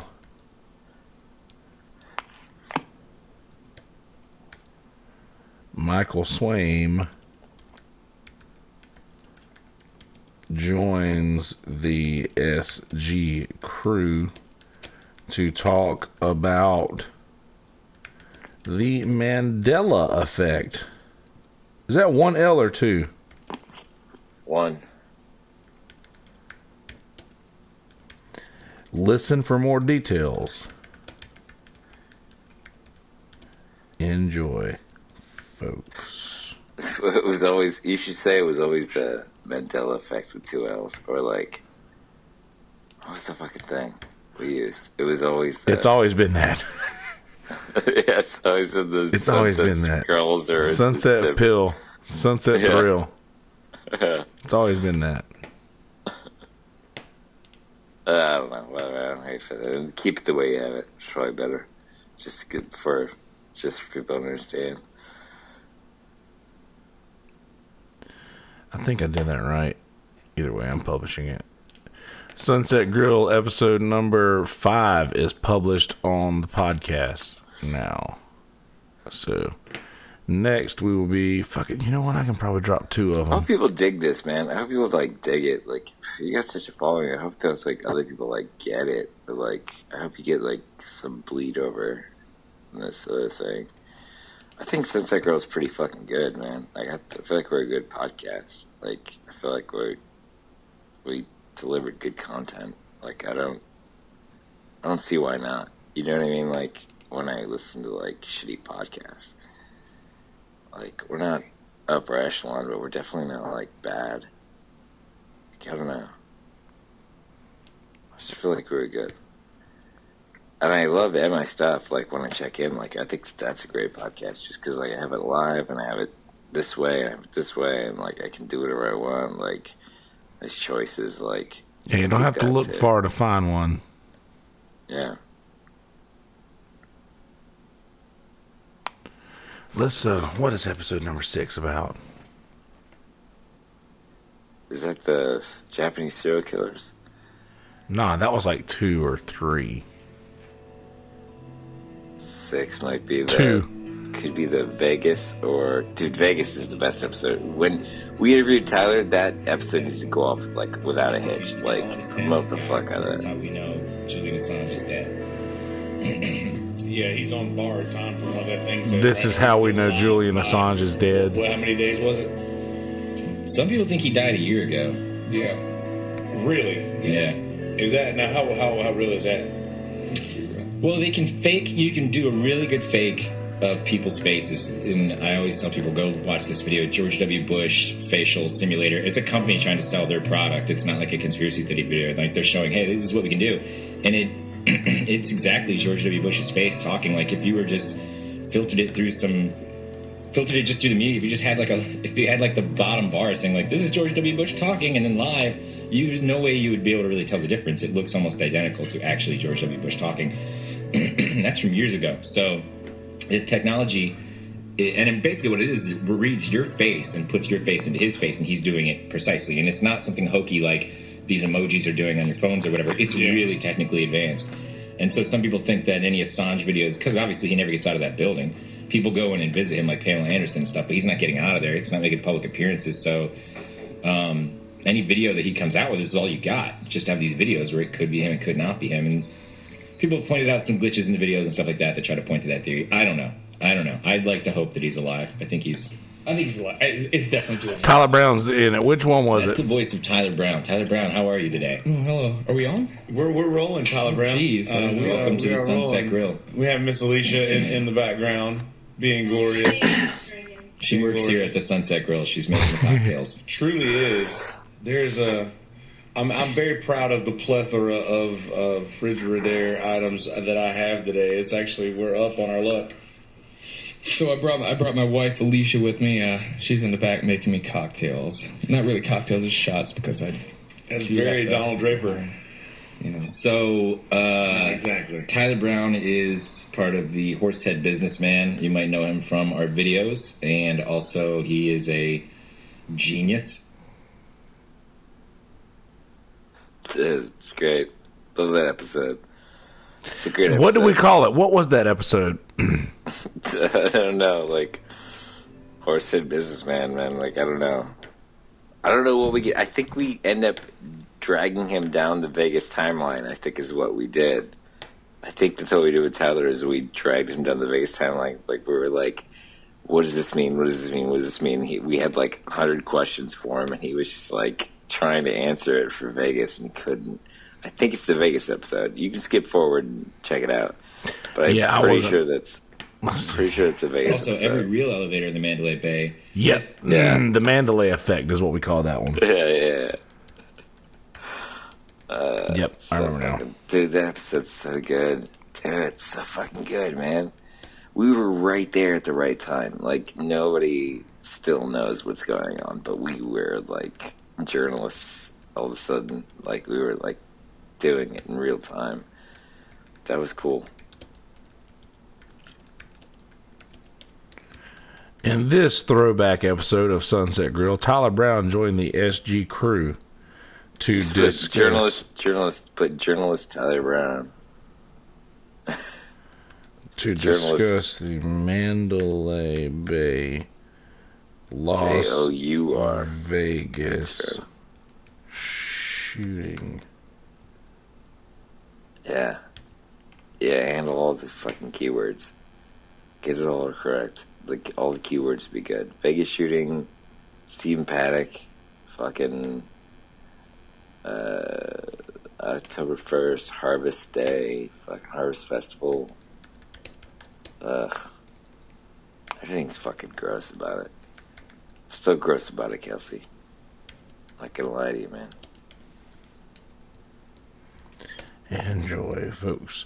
Yeah, I mean, I'll put all the tags in there for sure. All that stuff. Cause do you want to be a journalist, man? I kind of already are. Yeah. What if we become journalists? Kind of already. I mean, that's sort of. What if we can build something off that, though? Like, what if we can do something about it? I'm sure that's not out of the realm of possibility. I know what you're doing already, and I already, like, it's true. Like, you are. But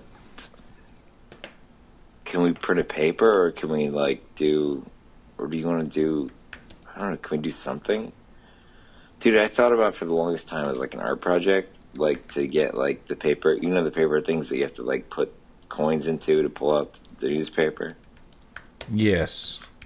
Okay, but, like, what if we did that in the inlet, and it was, like, all over the place, but in them was, like, a newspaper that was just, like, bullshit, like Brackfoot scene and the shores of blah, blah, blah. It's, like, the headline. And, like, blah, blah, blah, like, you know, like, dolphins everywhere. Too many dolphins, you know, whatever. Just do an article about, like, bullshit. But just, like, have people, like, put 25 cents in the machine and pull these pieces of papers out. Dude, I've been tweeting at the Onion for I don't know how long, trying to get the fucking like, get them to let me write. A local Onion? Like, if we could just get these people to, like, all we have to do is buy paper machines, paper selling machines, and you could have Brackfoot stickers mixed in them too, like everything. Like, you could do anything, like band stickers, anything. You could just mix them up in there, and it's just like if you went and bought that and you took one out. Like, I just don't want someone taking, like, all of them out, because I did that when I was a little shitty teenager. Just take, like, all the newspapers out, like a total asshole, and shouldn't have done that. But anyway, but, like, either way, like, I just think it'd be fun to, like, kind of, like, bring it around and then, like, I don't know, just coupons. You could have a coupon in there for the inlet. I don't know what it would be. Like, Catfish Johnny's would play a game. They'd be like 10% off if you could just coupon. Monster coupon. It's like kind of like Monster coupon, but like independent. You just do it like completely like just you're lucky to get this. You're very lucky to get this. But all we'd have to do is buy paper machines, paper selling machines, which are like $750. The machines that you put the coins into and you get them full down, but like I bet a lot of them are like really bad at coins. They always rust over time. They suck. They're really, really bad machines.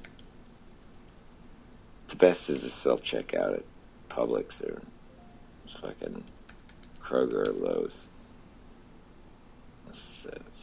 Walmart's get good self-checkout, too. Yeah. Self-checkout. I'm sorry, I'm doing tags and shit. Do you ever insert coins before dollars? Yes. You really? Yep.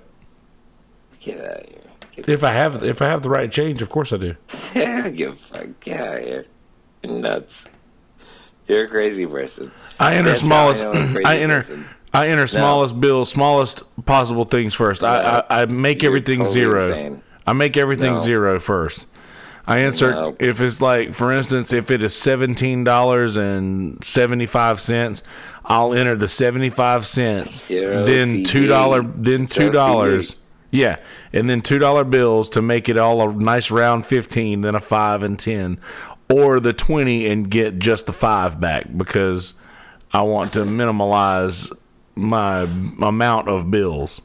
I mean, it's cool when it happens to me when I'm like, I have the right change, and I'm just like, all right, it's cool. Like, I just happen to have it on me. I'm like, damn, I actually have the thing to do, this perfect change thing. That's great. It's fine.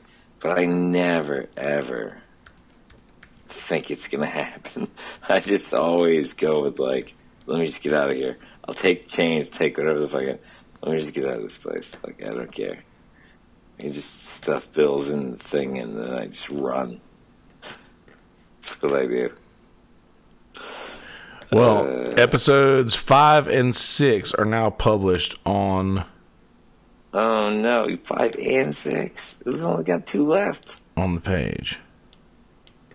We've only got 2 left. Space them out. Space them out accordingly. Dude, is the Halloween episode there? No, make sure you put the Halloween episode at Halloween. The Halloween Spooktacular? Yeah. Make sure you put that at Halloween. Like, save it. Okay. Like, put it on my stuff on Halloween. Put it, like, 2 weeks before Halloween. That's coming up. Oh, yeah, in, like, 4 or 5 months. But, I mean, I don't know how you think. I'll tell you how I think. I think that in about a week, I will blink, and it will be Halloween. Yeah, same. So that's how it works. I just told my girlfriend, I was like, dude, I just got robbed. Like, when I got robbed was February the 18th. I was like, it seems like 10 years ago. And she was like, oh, it seems like a long time ago. And I said, like, the only thing is, like, I work, and when I work, like, I can do no wrong, so it seems really fast. So I was like, my work, like, flies by, and I'm afraid to be, like, alone again. And she was like, yeah, like, I have the opposite. Like, I have to be with these people. Or she has to be with people that are dying all day. So it's not a good job. But anyway, the point is, she's like, it just goes by so slowly because we're just dealing with these people dying. I'm like, yeah, that'll suck. But, like, to me, like, tonight, everyone had a great time. I had a great time at my job. I feel like I got to, like, get people drunk and get them happy. And everyone was drunk and happy, and it was fun. You know what I mean? Yeah. Like, you guys know when you play an honest show where everyone was charged up by your positivity or energy, whatever the fuck it is. But, like, you guys charged up the crowd, and they got fun, and they had fun, and you want them to have fun. We're pretty good at that. Yeah, you guys are fucking great at it. And so, just to make the point that, like it's not like we're a part of that too. Like, we're all on a team. Me, the band, you know, like the scene's on a team. So they're trying to make it like this great place for everybody. Like, everyone's like so pissed off and like whatever tonight. Couldn't get drinks fast enough and whatever, but like weren't pissed off. But anyway, long story short is that, like, the band and I, like, covered for Bubba, and for some reason that, like, made it, like, people left. When Bubba was on the microphone, people left, and I was like, Bubba is doing the best for Bubba's Love Shack that he could do right now. Just, like, do Bubba. God damn, it was good, man. Yep, just do it, Bubba. Just do it, Bubba. We gotta find it. Like, we gotta find it on the social media. It's gotta be out there. Bubba at Bubba's Love Shack last night. What is this, March 21st or March 31st or... What is this? Shit, why is this doing this? Phone's dying. All right, man. Well, good day. All right, Noah Byrne. At home. Hello, I'm waving right now. You can't see me waving, but I'm definitely waving. And I want to say good day to any of our Canadian friends. Okay. Yep. Make the best. Good day to Canadians. There's a couple of Canadians listening. They were talking shit about Jews earlier. Canadians who are talking about Jews? Yeah. Stop yelling about the Jews, you fucking... That's what I said. Jesus. Just, yeah, you could have a problem with Israel. Everyone can hate Israel. They suck. But leave the Jews alone. That's not... They don't have to worry about the Jews. Just hate Israel. Just, that's all there is to it. It's different. It's two different things. Yeah, they were. Anyway, yeah, my phone's gonna die. But anyway, we'll discuss this further later. All right, man. But I'm sorry about all the problems you have with the Jews. Like, I don't want that for you. You know what I mean? It's quite all right. Friend. No, but like as a friend, like I don't want the Jews being upset with you for like everything. Oh no, like they wouldn't be upset with me. I actually definitely took up for them by proxy, just because those two guys. No, I definitely took up for the Jewish people in this situation and called those people. Yeah, but I mean, like they'll definitely. Nah, we'll be fine. I'll be fine. Get around it. No, but what I'm saying is that, like, you know, they're not gonna be all right with it, you know. We'll see. Cross that bridge when we get there. It's all right. Get the fuck out of here. I love you, buddy. All right, buddy. See ya. Later. All right, cool. Phone's literally dying. Publish that. And come back here.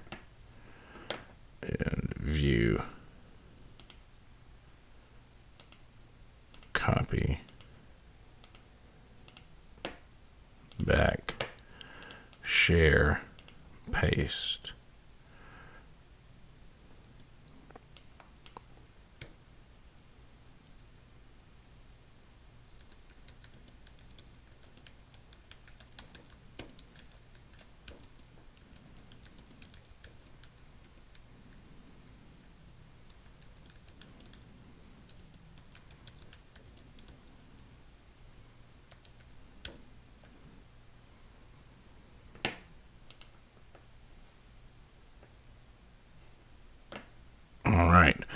All right, guys. Sorry, I'm being a little